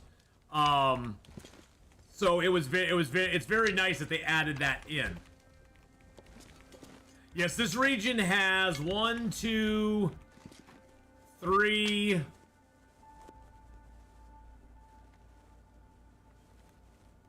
Is it 3 bears or 4 bears? Three bears, I think. It has 3 bears. Has one over by the, let's drop all that here. Let's drop our 74 sticks here. It has one out by Misanthrope. The one that we've shot multiple times is right around here, which kind of sucks that we haven't got him yet. And then it has the bear over there by the fishing huts. I'm trying to think if there's another bear. I think those are the 3 bears for this zone. Alright, let's go ahead. We got a little extra clothing here. Go ahead and drop that. And drop that. Excuse you, ma'am. I didn't say drop the torch. I said drop that and drop that. There we go. And let's go ahead and... should probably repair the travois. I probably should repair that. I don't... yeah, I have the deer and the gut. We'll get that repaired if we can. Let's go ahead and put another piece of metal in here. That's for making arrows and more stuff when we get it. I saw an old long duck videos where you could not add coal to a fire for half an hour. Yes, it used to be 20 minutes was the minimum amount of time you had to wait before you could add a piece of coal to the fire. Yeah, coal was something that the fire had to build up to a certain point before you could actually add it to it. Which actually, I personally thought that was a great idea. I thought that was actually pretty dang cool. It's one of the changes that I'm not gonna not use, but at the same time, I personally preferred the old way that coal worked, not the new way. Oh no, the Stellaris game, I abdicate, I completely, I called that game, I was like, yep, they got me this time. Yeah, my own empire breaking away from me killed it for me. I've never had that happen before, and then they broke away, and they had so many ships, it was crazy. And they were all ships exactly like mine, so basically it was me trying to fight myself. It was absolutely nutty. So yes, I called that game. We went ahead and said, "Yep, you know what? This one we are going to concede, and we're going to start over a new one this well, not this next week because I'm going to play Planet Crafter on Monday, but the week following that we're going to start over a brand new one, same race, same everything, but we're going to start over a brand new game." And see if we have any. See if the RNG gods are a little kinder to us.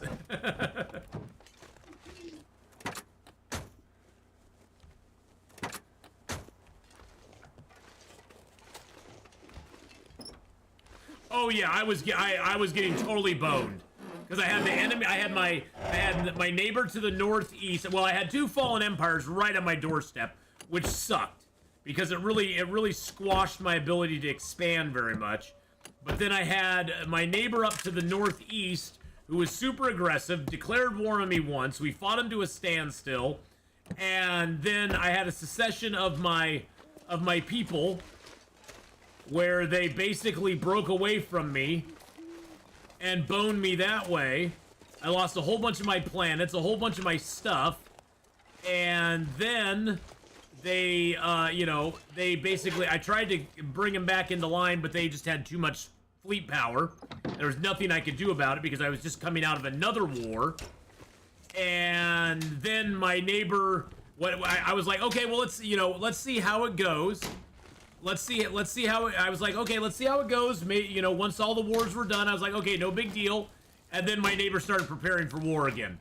Not the ones that seceded from me, but my other neighbor started preparing for war again. I was like, there's no freaking way.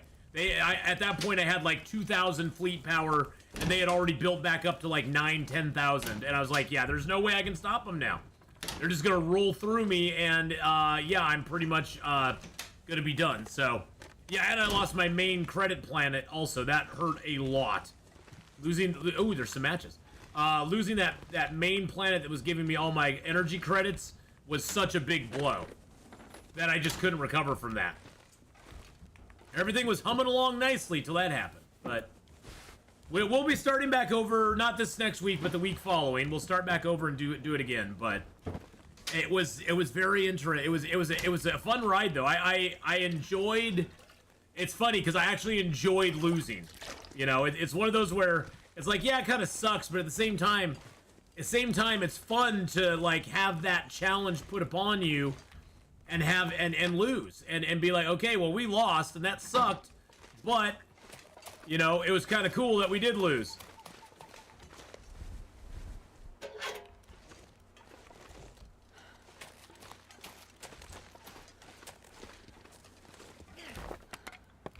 I'm thinking almost of looking out on the ice for my I'm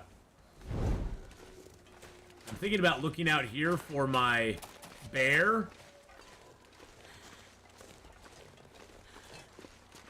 Because this bear wanders all over the frickin' place. Give you guys night vision, even though I have a torch out.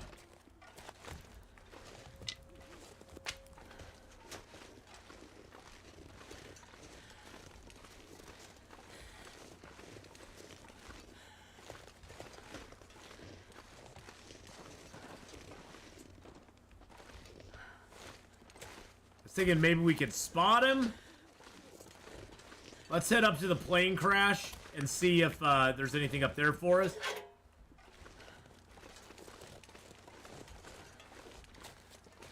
Maybe we can spot the bear from up there too. I don't know.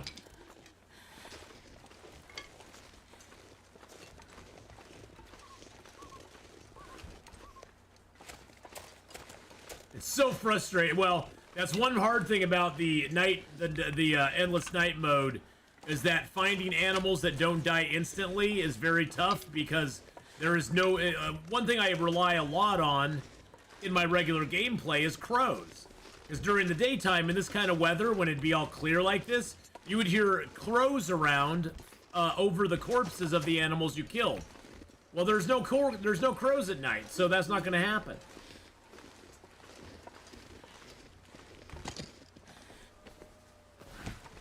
Combat pants? Wow. And some mittens, okay.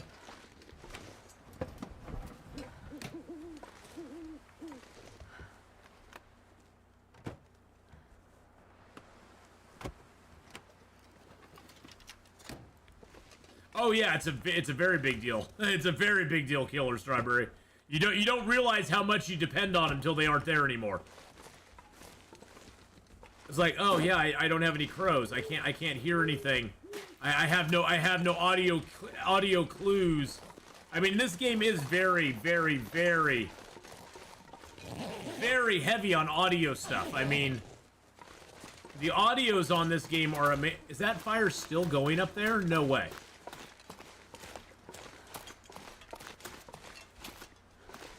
How is that fire still going?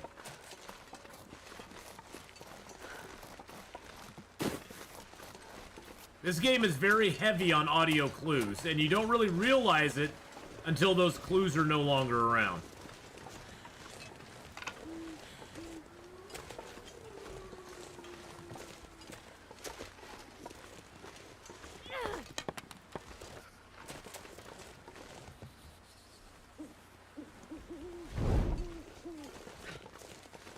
I keep hoping I'll look over a cliff and the bear will be down on a slope somewhere. Like he'll just be laying down over a slope here somewhere. But I ain't seeing him.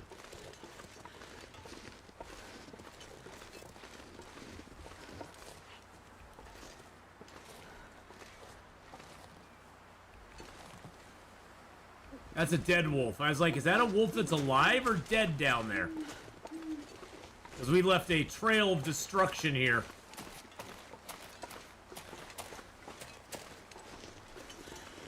Yeah, just having headphones is a massive advantage. You hear so much more with the headphones.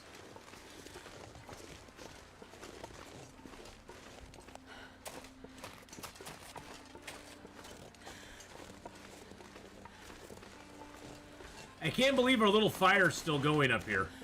That is freaking hilarious. Our little fire's like, hey guys, how's it going?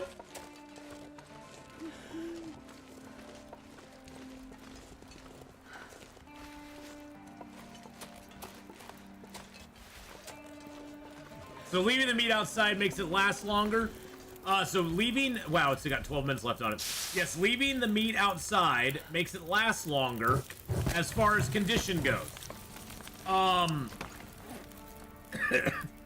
Also, in addition to that, the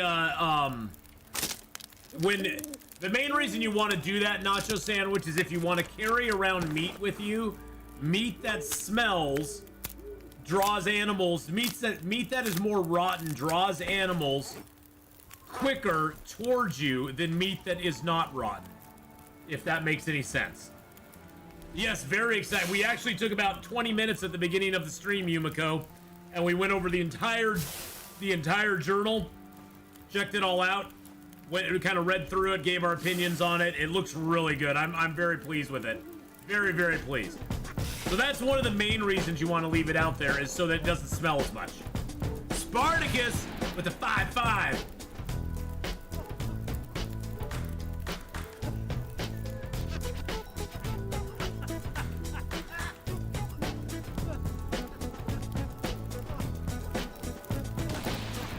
Thank you, Spartacus, for the 5-5 there, buddy. I appreciate that very, very much.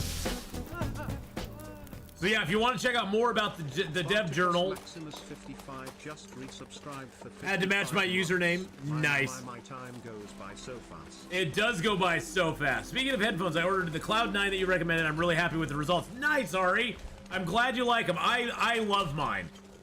I had an old pair of headphones. I don't even know if I still have them around, that I had for years, and I loved them.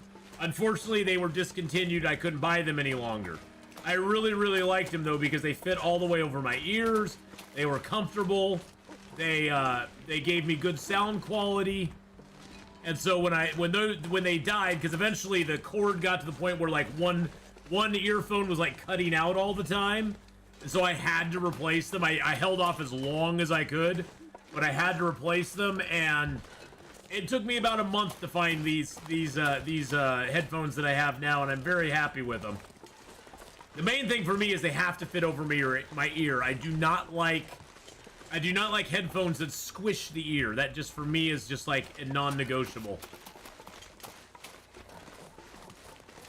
Still have not seen the bear's corpse.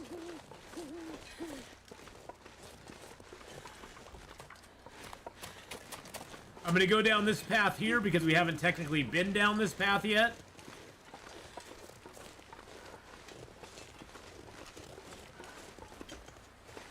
Yes, I did buy a back. Oh, no, I haven't bought a backup yet. No, I haven't yet, Enora. I do need to go buy one.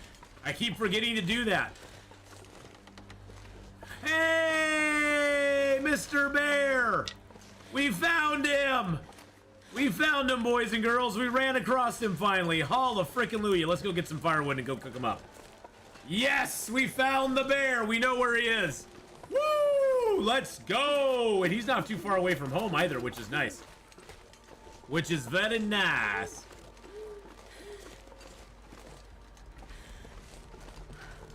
See, I'm always afraid with that, Enora. I'm like, yeah, I want to buy another pair, but at the same time, it's like, these are probably going to last me another 2 years, and at that point, they may have something better out that I want. They may have some, they'll probably have something better out. And I sort of, as much as I like the idea of having a backup pair, I sort of like the idea. I sort of like the idea of, you know, going for something new and different. Ooh, there's the moose. No. No. No. Mr. Moose. No. Now, I wonder if he's going to despawn or respawn somewhere else again.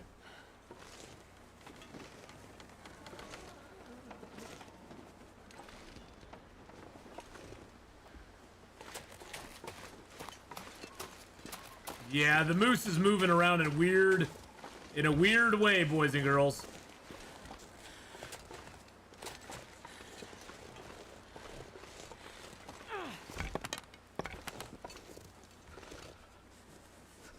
Yeah, the moose just like we went inside and then he just like moved.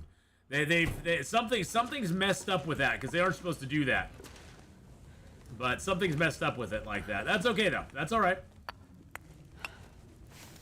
Grab that, a fur, a couple sticks. Why are my maples not lined up right? That is bothersome. My maples aren't straight.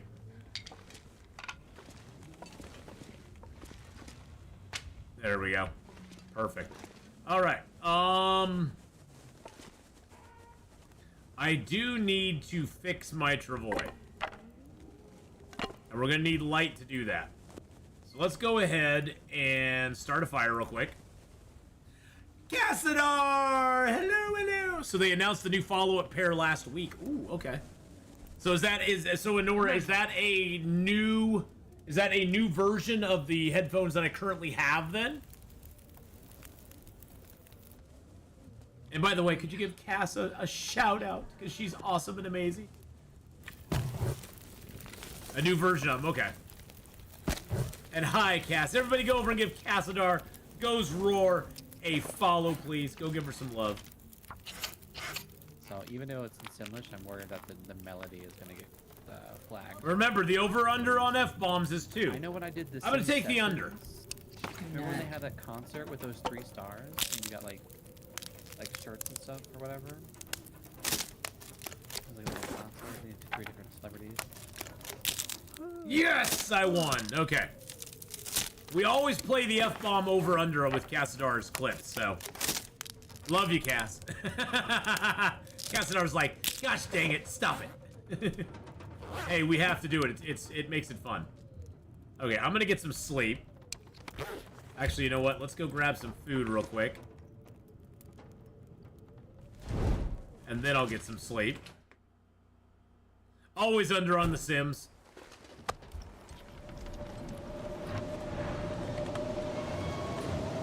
At least we have that deer meat out there right now. I know, a whole clip without Cass swearing. I think something was wrong, Honora. I think something was completely wrong. All right. Let's go ahead and get some sleep, and then we'll get up in the night, and we'll go get our bear cooked up. 'Cause we got the bear. We know where he is. We know where the bear is.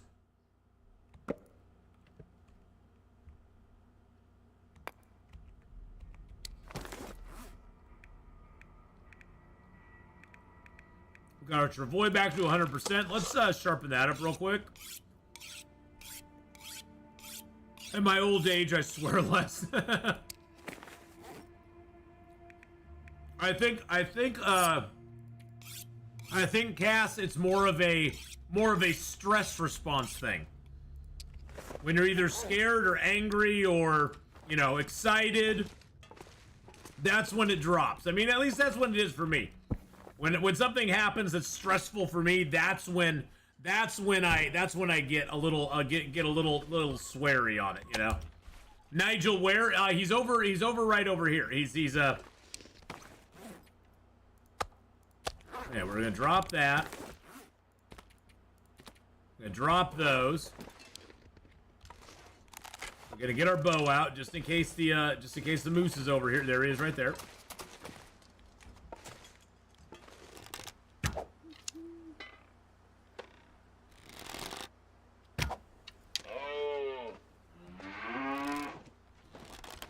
Come back here.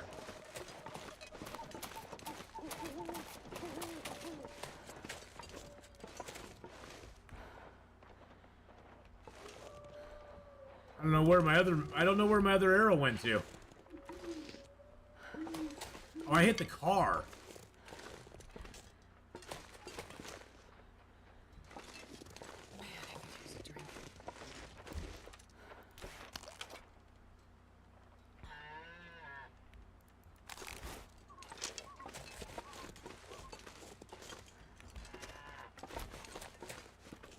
Where is he?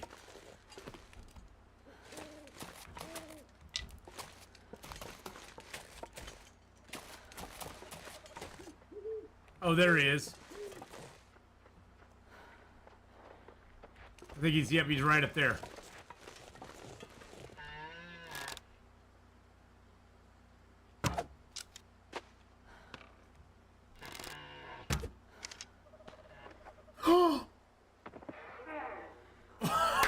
Oh yeah! Top of the hill, baby! Moose is down! Suck it, Mr. Moose! Oh! Suck it, Mr. Moosey boy!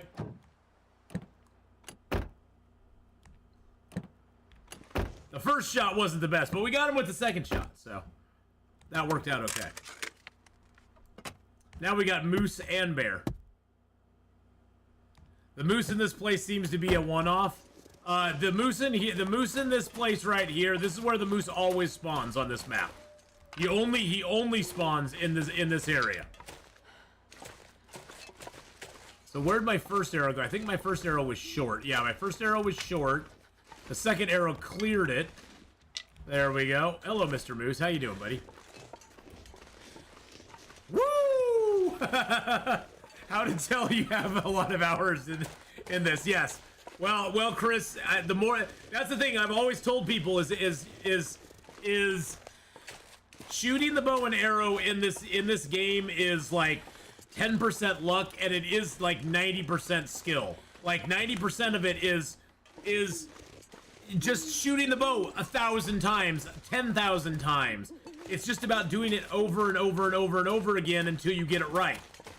Because believe me, I miss a ton too. It's not like I hit every shot. It's just that now that I have a lot more hours in the game, my percentage of shots that I hit versus those that I miss definitely is better. Trivia question: how many moose spawns are there in Pleasant Valley? I only know of 2. I believe some people say there's 3, Fire Monkey Rob.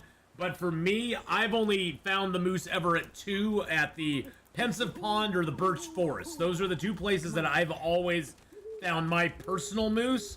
Although I've heard rumor of a 3rd one, but I've never seen them there. So is there a 3rd one? Because that I've always been curious about. All right, let's go ahead and harvest this bear up. Carcass harvest time. Woo! Let's go! But Pensive Pond and the Birch Forest are the 2 most likely spots for your moose to spawn in Pleasant Valley. Really? You won't let me get up here? Really? Okay, there we go. What is the third spawn? Because I have never ever got him there. I have never ever seen the moose in another place. Kinda heavy.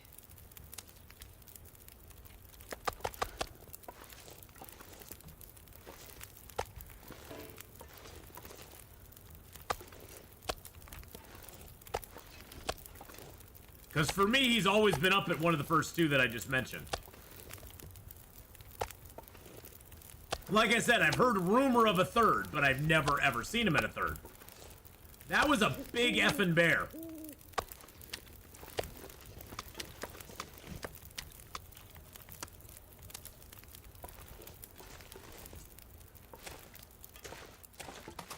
What we're gonna do is we're gonna drop the travois here.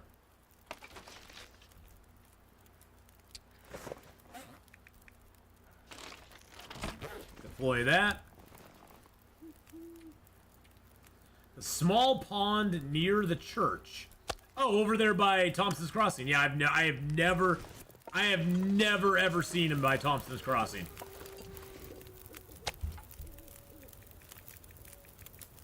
Are you talking? Well, but that counts as the birch forest.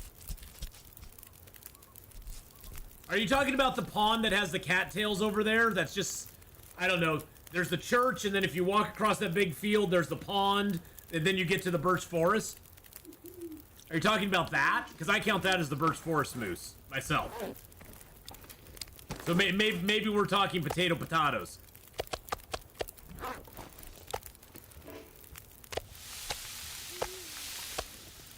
Or is he closer to the church?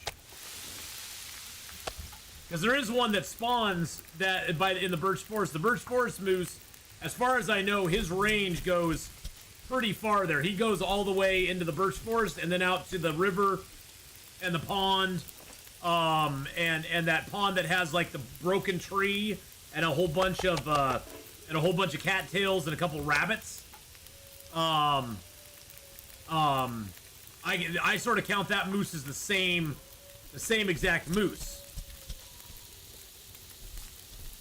But maybe that's a different spawn point. Maybe it is two separate spawn points there too. I could be completely wrong, which would not surprise me in the least bit. Behind the church, past the two rocks, there is a small pond. Yeah, I have never ever seen him there, ever. I wish I'd get him there one time. He's always in the birch forest of Pensive Pond for me. That must be sort of like the Mystery Lake rare spawn by the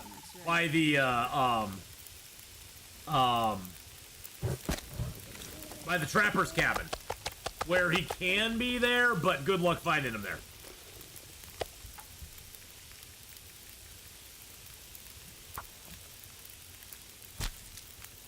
But, oh, I totally believe you, Fire Monkey Rob. I mean, I'm not doubting you at all. I just personally have never seen him there. That's pretty cool, though. See, you learn something every day, boys and girls. There's always something new to learn in the long dark. Bear meat, bear meat. We have lots of juicy bear meat. Yum, yum, yum, yum, yum, yum, yum, yum, yum. You learn something new all the time. Exactly. That's the best part about Long Dark, is you never know everything. I know a lot, but I don't know everything. And it would kind of suck if I did, because then I'd have nothing to learn. Alright, let's go ahead and get that done. Bear and moose stew time. Well, you know what we're going to do, Cass? I've got 4 wolves that I've killed in this area. You know what I think it's time to do? I think it's time to maybe, like, look at doing some stalker pie. I'm curious. Let's look at the stalker pie recipe real quick. That takes bear meat and wolf meat, acorn grounds, which I now have 2 of, some cooking oil, which I have, salt, which I have. So I think it'll be time to do some stalker pies.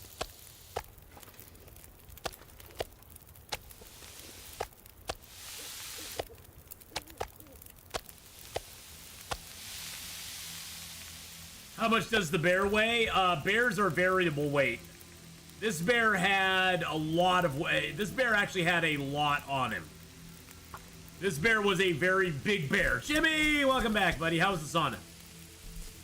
See, you thought I didn't pay attention. I do. I do pay attention. You're gonna try to screenshot it real quick? Yeah, definitely. Throw it up on like Discord or something. I'd love to see exactly the spot you're talking about. I'll probably recognize it the moment you put it up there and be like, oh, I know that spot.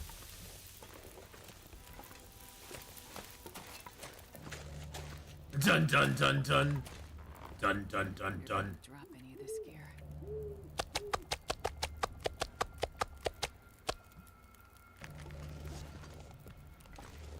Dun dun dun dun dun dun dun dun. Dun dun dun dun dun dun dun dun.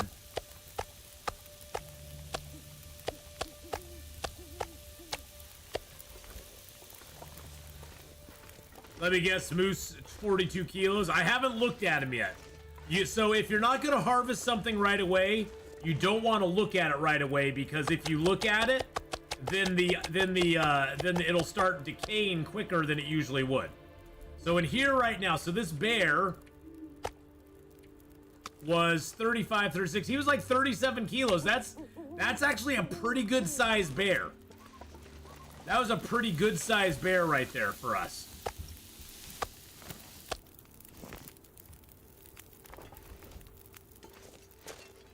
So yeah, if you touch an animal, other than, you know, if you touch an animal and you like even look at him, it starts the countdown timer on him, and he'll start decaying quicker. So if you're not gonna harvest him right away, I would recommend just going ahead and you know, plucking your arrows out of him if you can, and then just leave him alone until you're ready to actually harvest him up. That way you'll save yourself a lot of heartache and hassle, and you will have a longer period of time to get him done. We're gonna take all the torches we can here. Bippity boppity boo. All right, perfect. Small little torch. So some of these will break down into sticks. Others of them we will actually use as torches. But either way, we get some of our firewood back, so.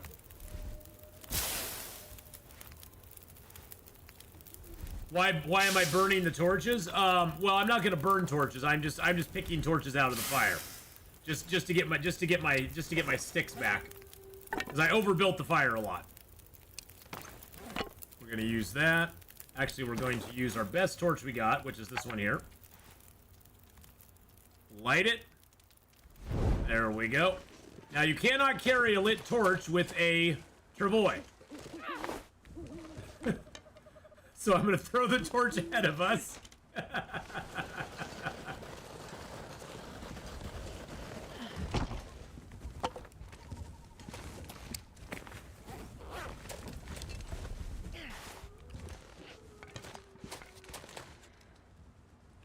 And then we'll just run up to it. I don't think there's any wolves in our way, but this way I can keep a lit torch going the entire time over here.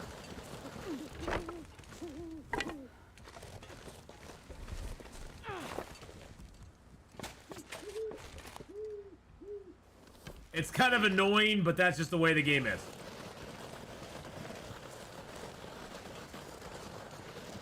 Get him done. Hey now, Jimmy. Hey now. Hey now. Hey now. Hey now. Hey now.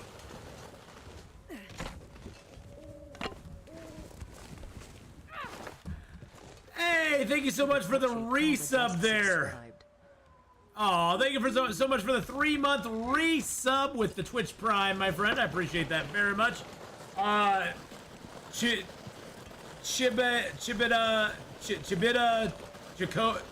Chicoma? I'm sorry. I probably screwed your name up really bad, really bad. But you know, it's all I can do. it's all I can do is screw it up really bad. Yeah, easy for you to say, exactly.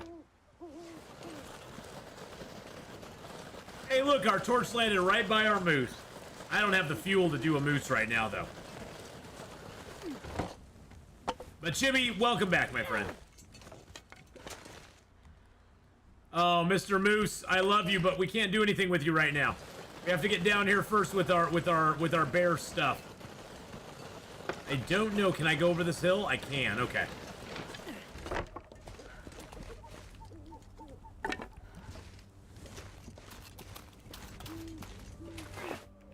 Oh, I like those sticks.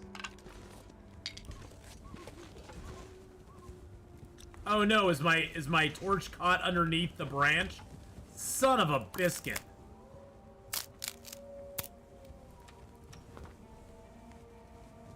Really?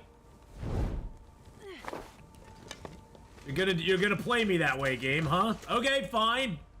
We'll do that. We'll play your game. We'll play your little game here, game.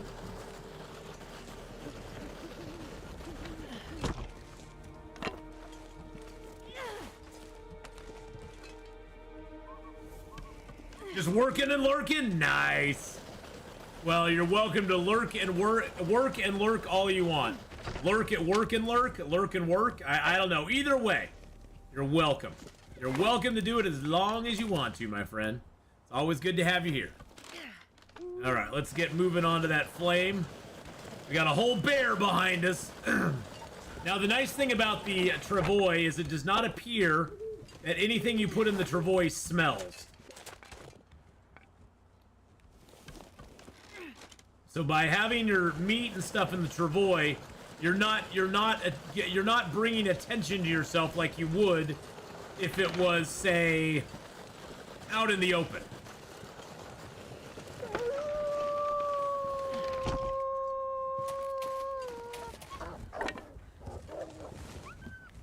All right.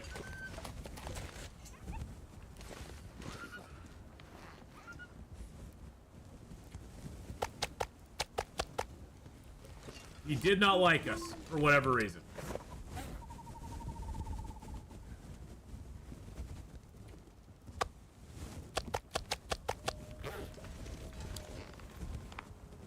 I'm not going to be able to carry this load for much longer. Yeah, well, that's too bad.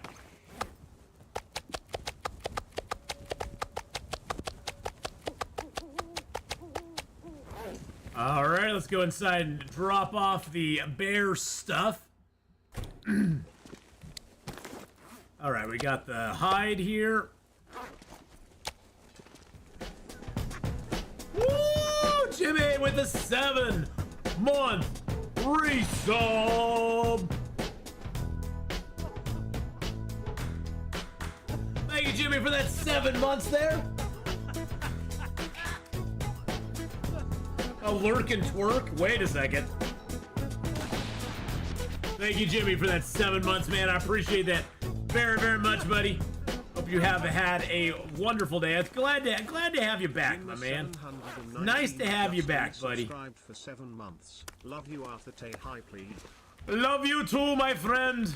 Love you too. Much lovin's going out to everybody. McLovin today, McLovin. So just for everybody who's come in who doesn't know, we did review the Dev Diary at the very beginning of the stream. I'll be clipping that and posting it up on YouTube.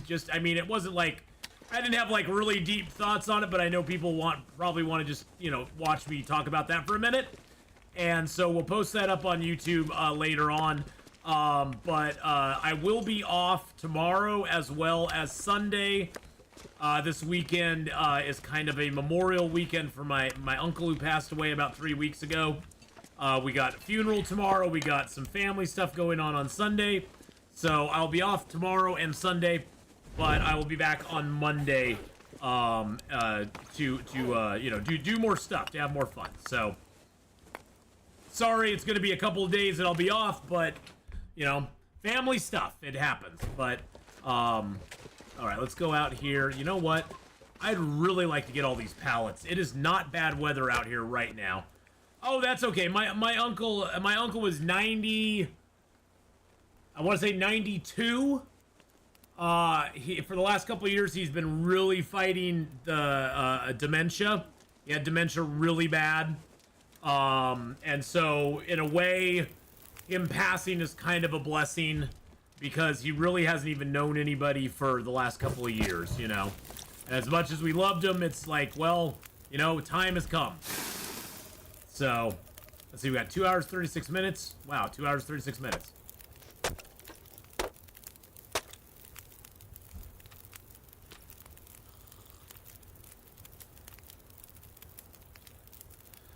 He's not doing bad. I mean, he's, you know, he's dealing with all the stuff. He's actually, it's kind of funny, he's actually looking at the possibility of trying to settle with the insurance company. He has somebody who will buy his house as is right now. And he's trying to say, and between that and what the insurance company is claiming they will settle for, you know, what they're claiming they're willing to cover as repair costs, he's wondering, it's way more than what the house is worth. And so he's considering seeing if they'd settle for less.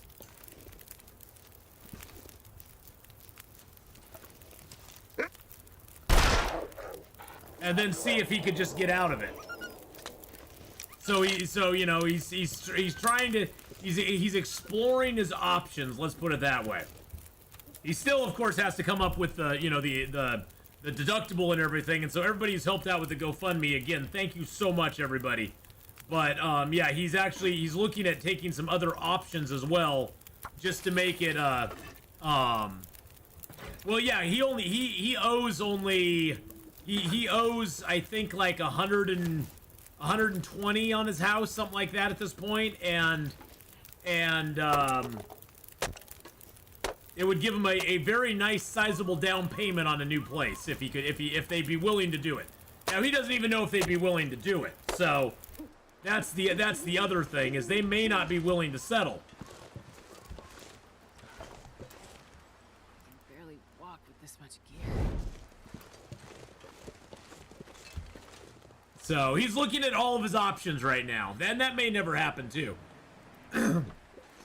Sad thing is, not only do you lose a relative, but the cost of having a funeral is crazy. On top of it all, it's like crazy how much they try to charge for newsprint articles, for example. Yeah, luckily, as far as my uncle goes, Jimmy, I don't have to deal with any of that. It's my cousins that are dealing with all that, so they get to deal with all that stuff. But no, he's doing pretty good. They're out there looking at the house now, trying to figure out what they're gonna do with it. It's just I mean, I know, Honora, you've been through it. Or not Honora, but Cass, you've been through it. You know how long of a process this is. It's just a long process that they drag you through. Nothing's fast or easy about it at all. And so that's why my brother's exploring other options, because he's like, they're talking now over a year of him being in there, and and at first they were like, oh yeah, he has like $309,000 that it will cover for repairs. And at first they were talking, oh yeah, that should cover it, no problem. And now they're talking that it's not going to cover it, and he's going to have to fork in money into it as well. And it's like, it only ruined the kitchen and the living room. It's not like it took out any bedrooms, bathrooms, garage, or nothing. But it seems like the insurance company or the contractors basically like inflating their numbers for the insurance company is what it seems like. Because my brother had out an independent guy, who's actually offered my brother money on the house, came out and looked at it, and he was like, yeah, it shouldn't cost that much to repair that. It's not, he was, you know, and he's like, if you sell to me or not, I don't care, but I'm just telling you, this is how much it would cost to repair it. And it sounds like they're just kind of inflating their numbers a little bit, which kind of fits. I mean, most places inflate their numbers with insurance companies. That's just how the world works. We got all that nice reclaimed wood. That's beautiful. Let's grab a few more coal.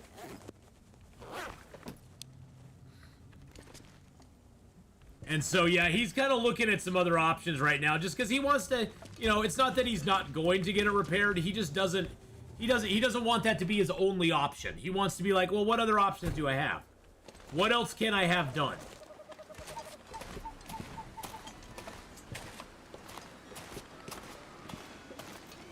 Well, but see, there's no way to prove it, Jimmy, because, you know, they could always argue that, well, that contractor's he's under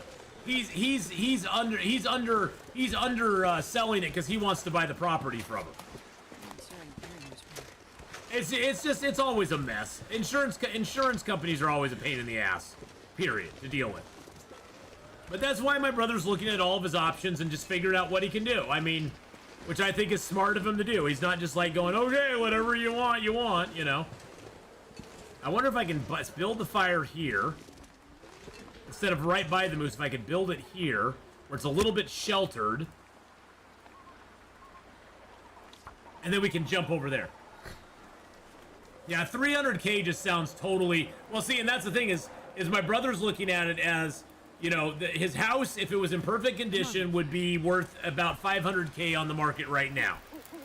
The insurance company is saying, okay, it's going to cost at least 309, plus they're paying another about 90. They have about another 90 grand that they're going to be paying for his housing costs.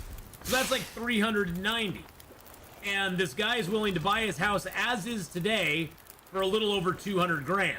So my brother's thinking about it and going, well, gee, if the insurance company is going to be spending 390 anyway, this guy's willing to give me a little over 200 for the house as is, and then he's just going to repair it up and fix it himself, you know, sell it himself. Would the insurance company be willing to settle with me for less money, and then I can, you know, and then I can sell the house to this guy, make myself whole, and then just, you know, pay off the little bit of mortgage I have left, and then put a nice down payment on a different house. So he's looking at all the options, which I think is smart. Which I think is, you know, it's a smart thing to look at all your different options and see what you can do.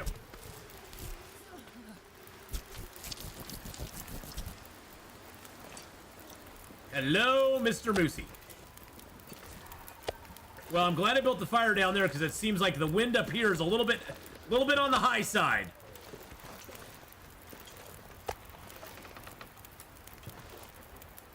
Well, that's the thing too. Is that he's, but it, you know, it's not a great time to buy a new house, and so yeah, he's looking at all that stuff. That's the thing.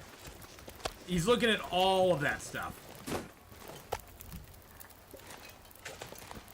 And that's something he mentioned too, is that it's not the greatest time to buy a new house right now. But then again, it depends on how long he wants to stay out of the house that he already owns, and how much he thinks that the insurance company might try to screw him over. You know, as far as like, you know, underestimating how much it's going to cost to repair. Oh, wow. Okay. All right. Okay, can I get back up on this hill? That hill is just annoying as crap. Yep, it blew my fire out. Okay, well, I guess this is time to drop my travois.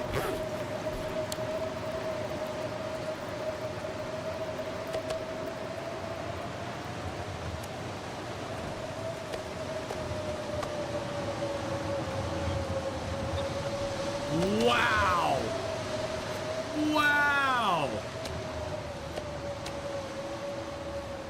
Well, and they're like, well, you can just refinance your house for the difference. And he's like, I don't want to refinance my house. I've already, you know, he's like already on a good path to get his house paid off. He doesn't want to refinance his house.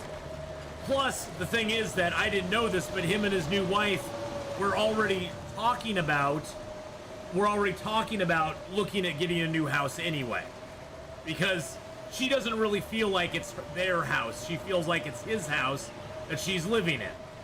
So they were already kind of thinking about getting a new house as well.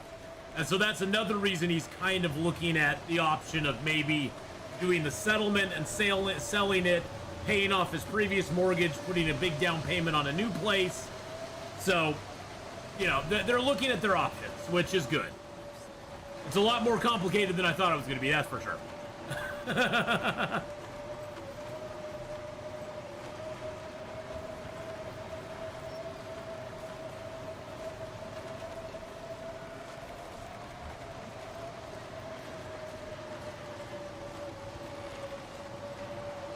Well, if you know, it's sort of like, you know, if you wreck your car, the insurance company will try to get you to settle for a flat amount of money and then wash their hands of it.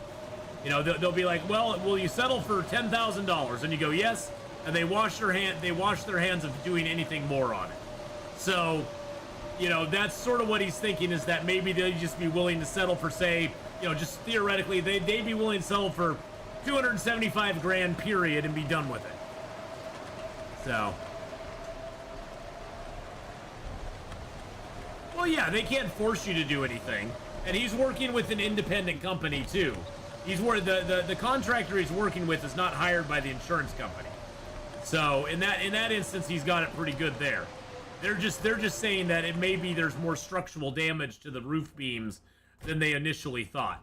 Because basically what happened is the tree basically split one of the main roof beams and so it looks like they may have to put an entire new roof into the place just because of that beam being completely destroyed.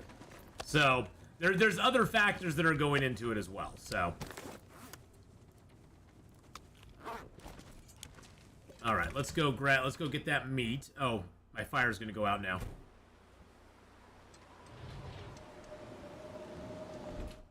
Do I want my fire to go out? Let's start a little fire here just in case.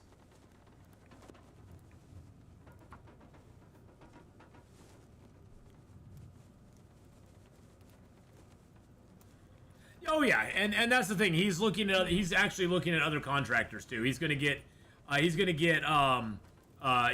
some second opinions out there. He's gonna get some other people out there. But of course, again, that all takes time. I mean, it makes the job longer.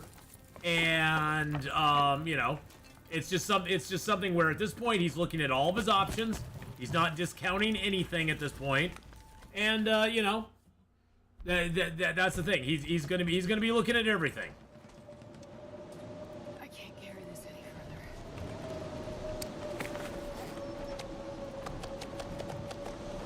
further. Yay! We got all the moose meat here.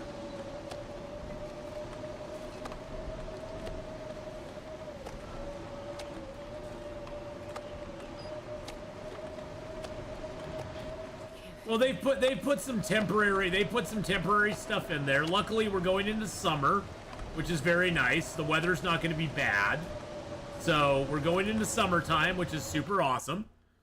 And they've covered it up, and they've done a pretty good job of making it a little more secure. So, you know, we'll see what happens. He's you know, it's his deal at this point. It's his deal right now, so whatever he decides to do, it's up to him. Luckily, it ain't my place. Oh yeah, they put temporary load-bearing pillars. They basically built like a frame. They basically built like a house frame on the part that got demolished. It's just, you know, it's just 2x4s and I think there's one 2x6 that they put up on the top. But yeah, it's just they've all just temporarily structured it and everything, so.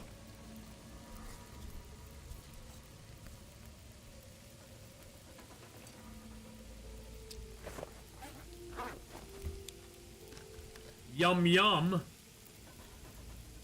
Now my main goal is not even so much to cook all this moose meat up. My main goal at this point is just to get it all harvested up. We'll cook what we can, because it's never bad to have cooked food. But if it's uncooked, it doesn't really matter.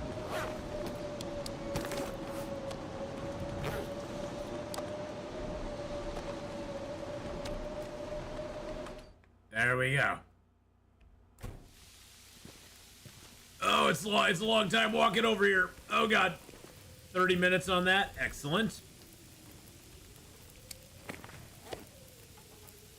But either way, my brother's got a long road ahead of him.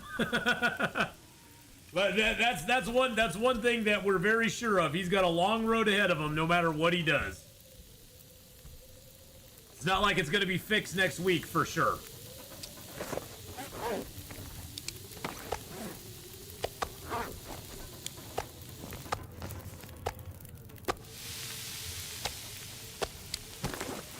All right, let's harvest that up too.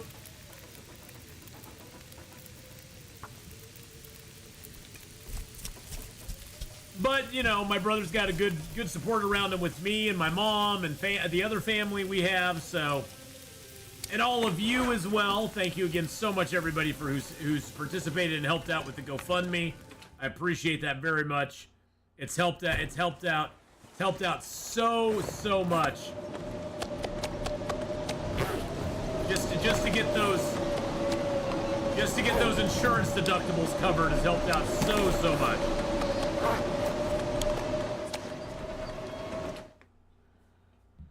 Oh yeah, it could have gone a lot worse than it did. I mean, very fortunately, it didn't damage any bathrooms or bedrooms. It only took out the kitchen and the living room. And you know, and yes, it destroyed everything in the kitchen. Everything in the kitchen was gone. And luckily, you know, living rooms generally don't have tons of stuff in them. You know, there's some pictures and stuff like that, couches, TV, but it's not like, and no people got hurt, exactly. And no people got hurt, so it could have been a lot worse, you know. And it didn't, you know, other than like the plumbing stuff in the kitchen, it didn't really hit any, you know, it wasn't like it took out a bathroom, which has even more major plumbing in it than even a kitchen does. Because the kitchen, you know, you have your dishwasher and your sink in there, and you have like a little more heavy electrical in there for the stove and stuff, but it's not like hitting a bathroom, where usually the biggest problem with it hitting a bathroom is usually most bathrooms in most houses are built back to back, so they share a same plumbing wall with each other. Like the master bath and the regular bath are going to be back to back. And so the biggest problem with that is that if it takes out one, it takes out both, basically. And then you're looking at major plumbing problems, because now you have way more to deal with than just a regular, you know, just one wall that has a little bit of plumbing in it. So luckily it didn't do that. And so it only took out one area of plumbing, pretty minor area of plumbing in my opinion, but yes, it took out one area of plumbing, which sucks, but doesn't kill it all. I'm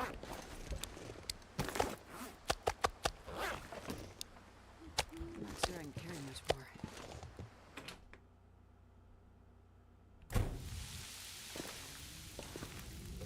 I don't know if I should play a first-person shooter while drinking, but I'm doing it anyway. No, you shouldn't. You should not.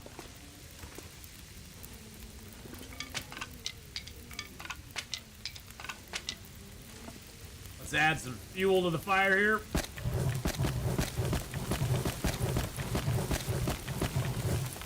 I love this stage of the game where I have so much fuel. It's like raw. Feel my fuel. I have so much fuel. The power. Feel the power. The power of my fuel.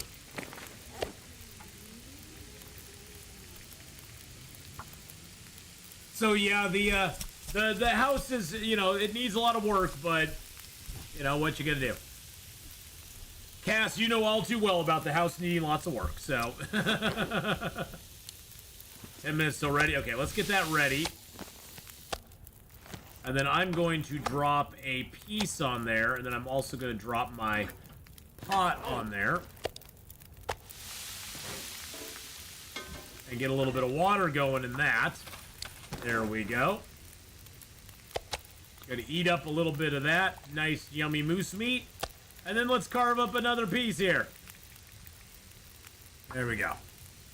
So I almost lost my 310-day interloper, went down to 9% after a wolf got intimate with you. Yes, that will take you down very quickly, Killer Strawberry, for sure.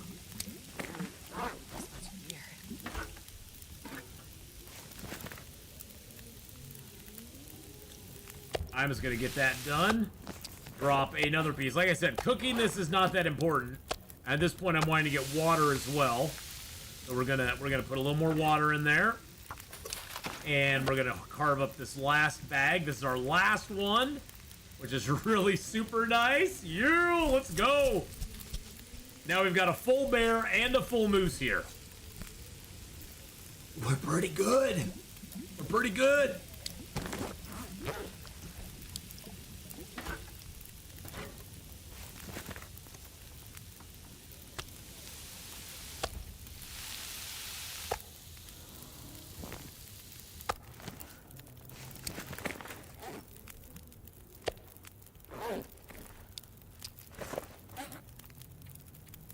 Sorted by weight. Let's drop these.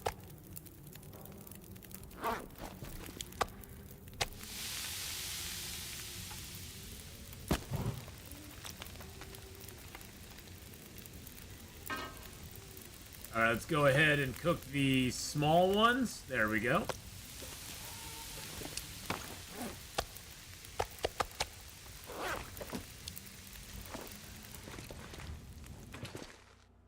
Shot a wolf, but not properly, so he didn't die in lunge. Think I had about 45% when he attacked, so I thought I was done for.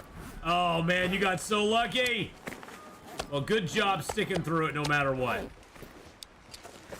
I'm gonna put that on the hill. I'm gonna grab all these little pieces, because I want to get these cooked up if I can. This gear. Now, we aren't dropping any gear, my dear. No gear is being dropped here, my friend. None at all.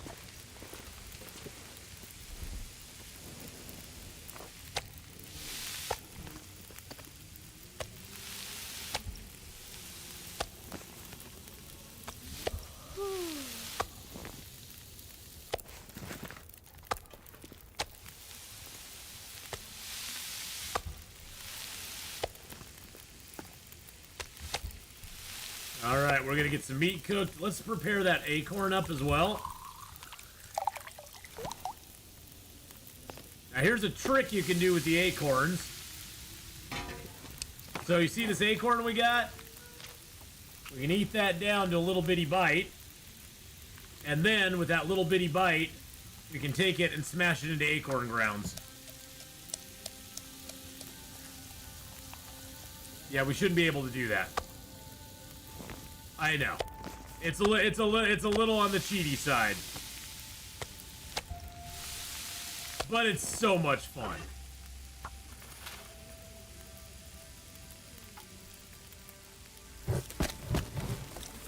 Okay. So now we have another acorn ground. I think we have 2 now. That is perfect. If we go out and get some, oh, we got an arrowhead there too. We got 49 minutes on that.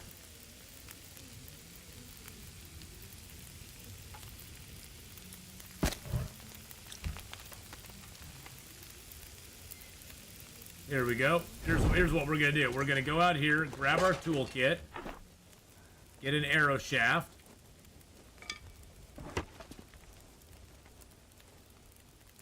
and make an arrow.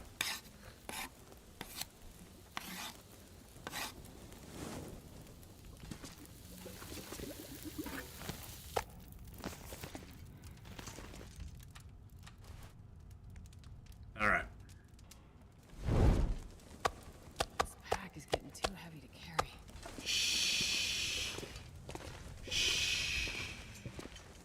My dear, it'll be fine. Trust me. Everything's gonna be okay.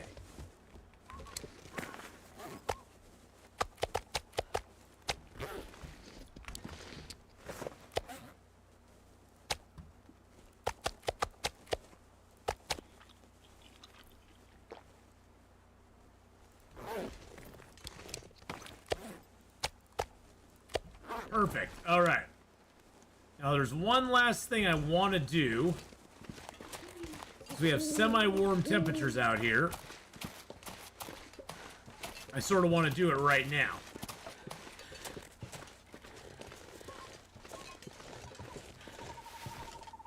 Because I want to prepare to be able to make some stalker pies. Now, for stalker pie, I do need how much? I need half a kilo of wolf meat. So all I need really is 1 kilo of wolf meat. That's all I really need. Oh, can I not touch him? Is he already, oh, wait, oh, okay, that was weird.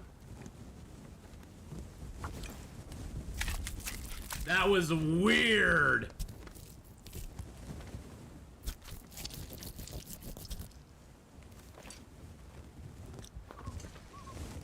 All right, let's go. Stalker pie time, baby. Oh yeah, let's go get some stalker pie going on. Do I have, wow, look at the lag. I clicked that. There we go. Fire starting. I do not have fire starting 5 yet. Yeah, hitboxes are off on a few things. I've also noticed like the moose and the bear, when you zone into a house or into a car or something, they do some weird, wacky stuff. That's a kilo of that. Excellent. So So you have to be a little careful when zoning in and out of stuff. Alright, let's go ahead and get another torch out. Let's grab our salt, our water, our acorn pieces. There we go. Let's get our fire relit here. Oh, this is gonna be beautiful. We're gonna have some stalker pies. Oh yeah. Yeah, they teleport away if you go in a house and go back out. Exactly, yeah. They used to not do that. You could zone in and then you could zone back out and they'd be still there. But now they're like, poof, I'm gone. It's like, well, that's not fair.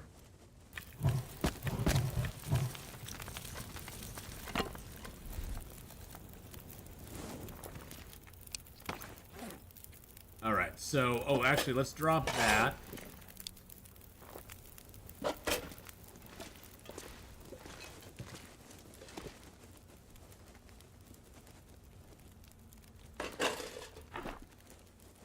Put the rest of our feathers in there. There we go.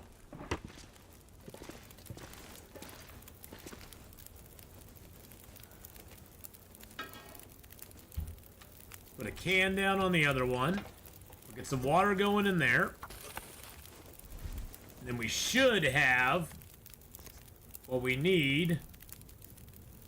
Okay, what am I missing for stalker pie? Hold up. Oh, the cooking oil. I need cooking oil.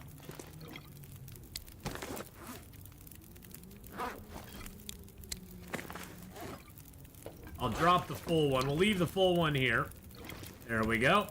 And now we should have everything we need for stalker pie. Yes! Woo! We got enough for two stalker pies, baby. Oh, yeah.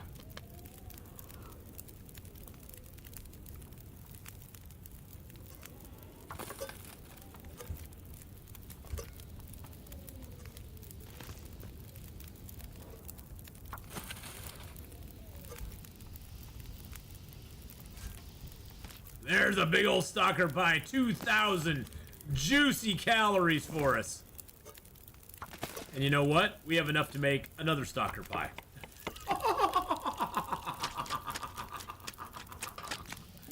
Yes, the recipe for stalker pie is in Hush River Valley.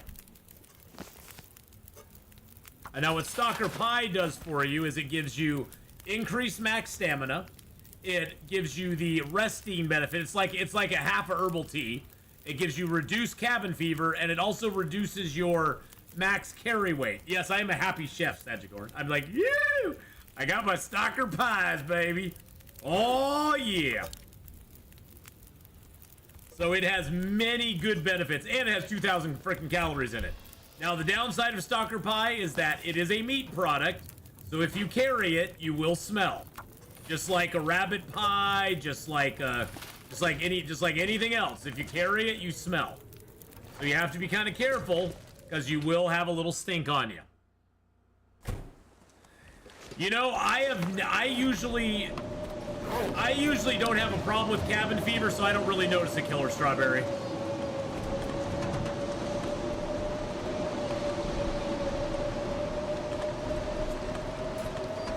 You know what we should do, Killer Strawberry? I should hang on to a stalker pie.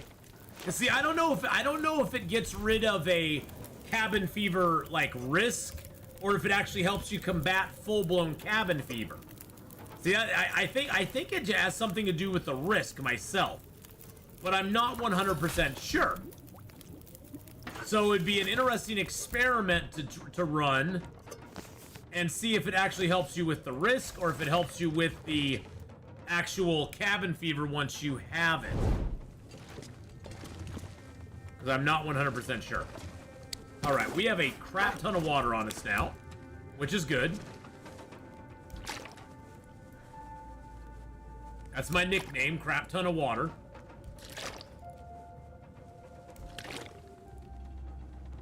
There we go. There we go, there we go. So what I'm thinking is that we take some of our old mill flour with us. Let's see, that's 0.7. That's 0.25. I'm going to leave that one here. I got a little salt on me. We're going to take our metal with us, of course. Alright, we have some maintenance we need to do, though. I need to drink some water first. Actually, you know what? Let's sleep. We're really super tired. Let's sleep, and then we'll do maintenance. Because I keep forgetting, it doesn't matter when we sleep. It's never going to be light out. So who cares? When you're tired, sleep. When you're not tired, get up and do some crap. And we got an Aurora. That's interesting. That's very interesting. Let's see what we got for a message here. Apparently a small tree tipped over in a storm last night. I was leaning up against the side of the garage when I pulled up. It was leaning up against the side of the garage when I pulled up this morning. And what did I see walking around up there? A wolf. I almost choked on my coffee. I left her be. And when I went out later, she was gone. Bill Farney stopped to fill his truck with some of his crew, and they were able to chop it up. I paid them in timber. Even now, the island still has a few tricks I haven't seen before. Folks at my old plant on the mainland would have lost it if they saw this. Interesting. Okay.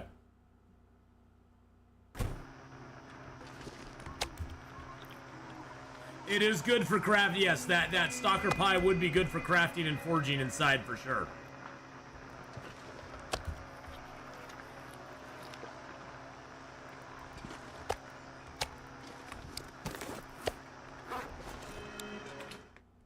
All right, we do have a full-blown Aurora out there. Is there anything...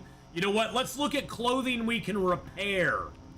Oh, there's something we could do right now. Let's look at clothing we want to repair. Don't care. I can repair those. I can repair my rabbit skin gloves. Let's do that real quick. Let's grab a little bit of our cloth out too, just in case. Let's grab a little bit of our, let's grab our ptarmigan down out, and let's grab a couple of leathers. Now, we do want to repair those up. I'm going to use the sewing kit, even though it's... I want to save those for some other stuff. I'm going to use that right now. Let's go ahead and use that. Let's repair that. Let's use... okay, so we have quite a few sewing kits. So let's use the sewing kit again. Now, usually, we'd have to be outdoors if we wanted to be doing this. We'd have to be in a cave or something like that. But since we have an Aurora right now, we're going to take advantage of it and do as much repairing as we can indoors at the moment. Let's get our socks repaired. Because we can break down clothing anytime we want. But repairing clothing you can only do when you have light or if you're outdoors and it's not a blizzard or a fog storm.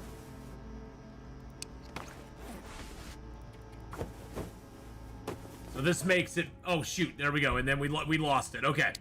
That was as long as that was as long as it was gonna last there for us. Okay, well that was good. We got most of our stuff repaired, so that's amazing.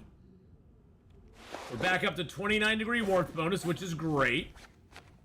There's a few things we were unable to repair, but that's okay. All right, let's rip apart some of this stuff and get the cloth from it. How excited am I for the update? I'm so excited. We actually went over the update at the very beginning of the stream. I'm going to be chopping that out and putting that up on YouTube later on. But we went over the whole update and we talked about it, and I'm very excited about it. If the Travois goes to 0% or the items inside it's still okay. Don't know. I can't say, Killer Strawberry. I have no idea if they're okay or not. I would imagine that they are okay, and I would imagine if they did it right, Killer Strawberry, they would allow you, if the Travois gets to 0, they would allow you to take items out but not put them in, and at that point the Travois would be destroyed once they are all removed. But I don't know if that's the way it actually works. I don't know if it goes to 0, if the items inside are ruined or not. Yeah, I would test it with a stick. Yeah, I would just test it with a stick and see what happens. Put one item in there and just be like, okay, just leave it be for a while. Maybe it's something, yeah, maybe it's something we could test at some point. I never let my Travois get down that low.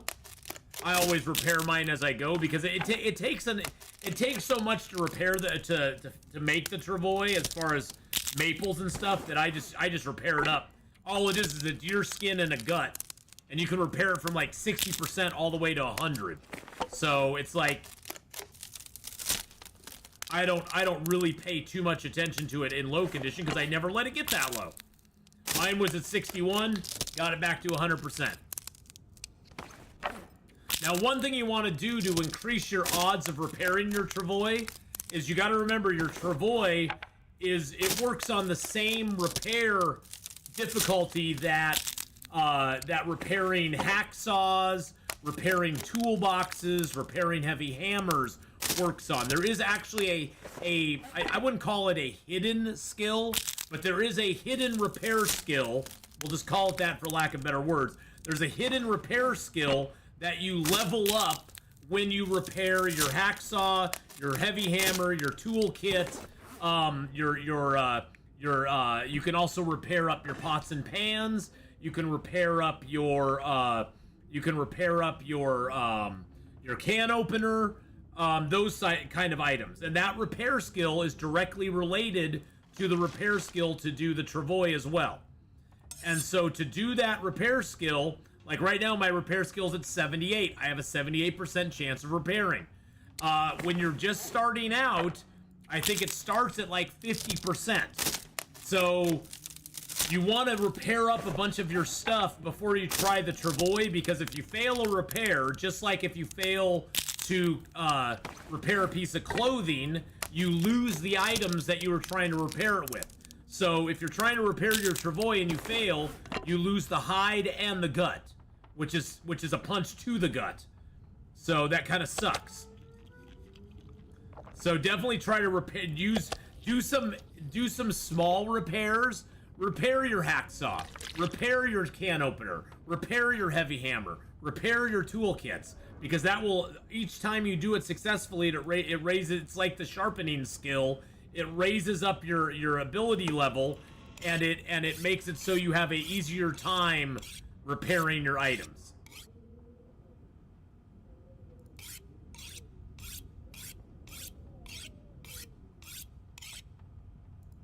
It's one of those skills that there's really no, I wish they would actually have it as a skill, but it's sort of like I said, it's kind of a hidden skill. You don't ever really see it. It doesn't ever really sit out there and go, hey, here I am, I'm a skill. I'm a skill, I'm a skill. I'm only a skill, and I'm on Capitol Hill. No, that's the bill. That's a bill that's on Capitol Hill. All right. So we are going to get a little bit of sleep here, and then tomorrow, well, not tomorrow, Monday when we return to this character, because I remember I'm taking this weekend off for my uncle's funeral and memorial stuff on Sunday, so I'm taking this weekend off. So on Monday we will return to this character, and we will be going to Desolation Point, and we will be crafting some more arrowheads, and probably a secondary knife and hatchet, because I like to do that on my second run to the forge. This is our second forge run. We'll do a knife and hatchet. We'll probably do some arrowheads as well, because we're getting a little low on the arrowheads. We are currently 112 days in. We're going to play this guy out at least through 200 days. We'll probably play him through June when they release the new update, and then we'll probably switch over and start some new stuff, check out the new zones and all that sort of stuff.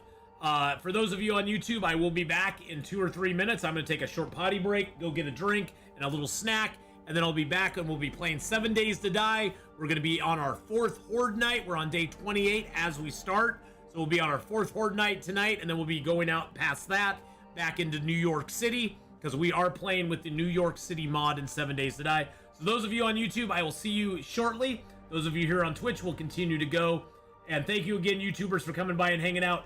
We'll see you all next time if I don't see you for 7 Days to Die.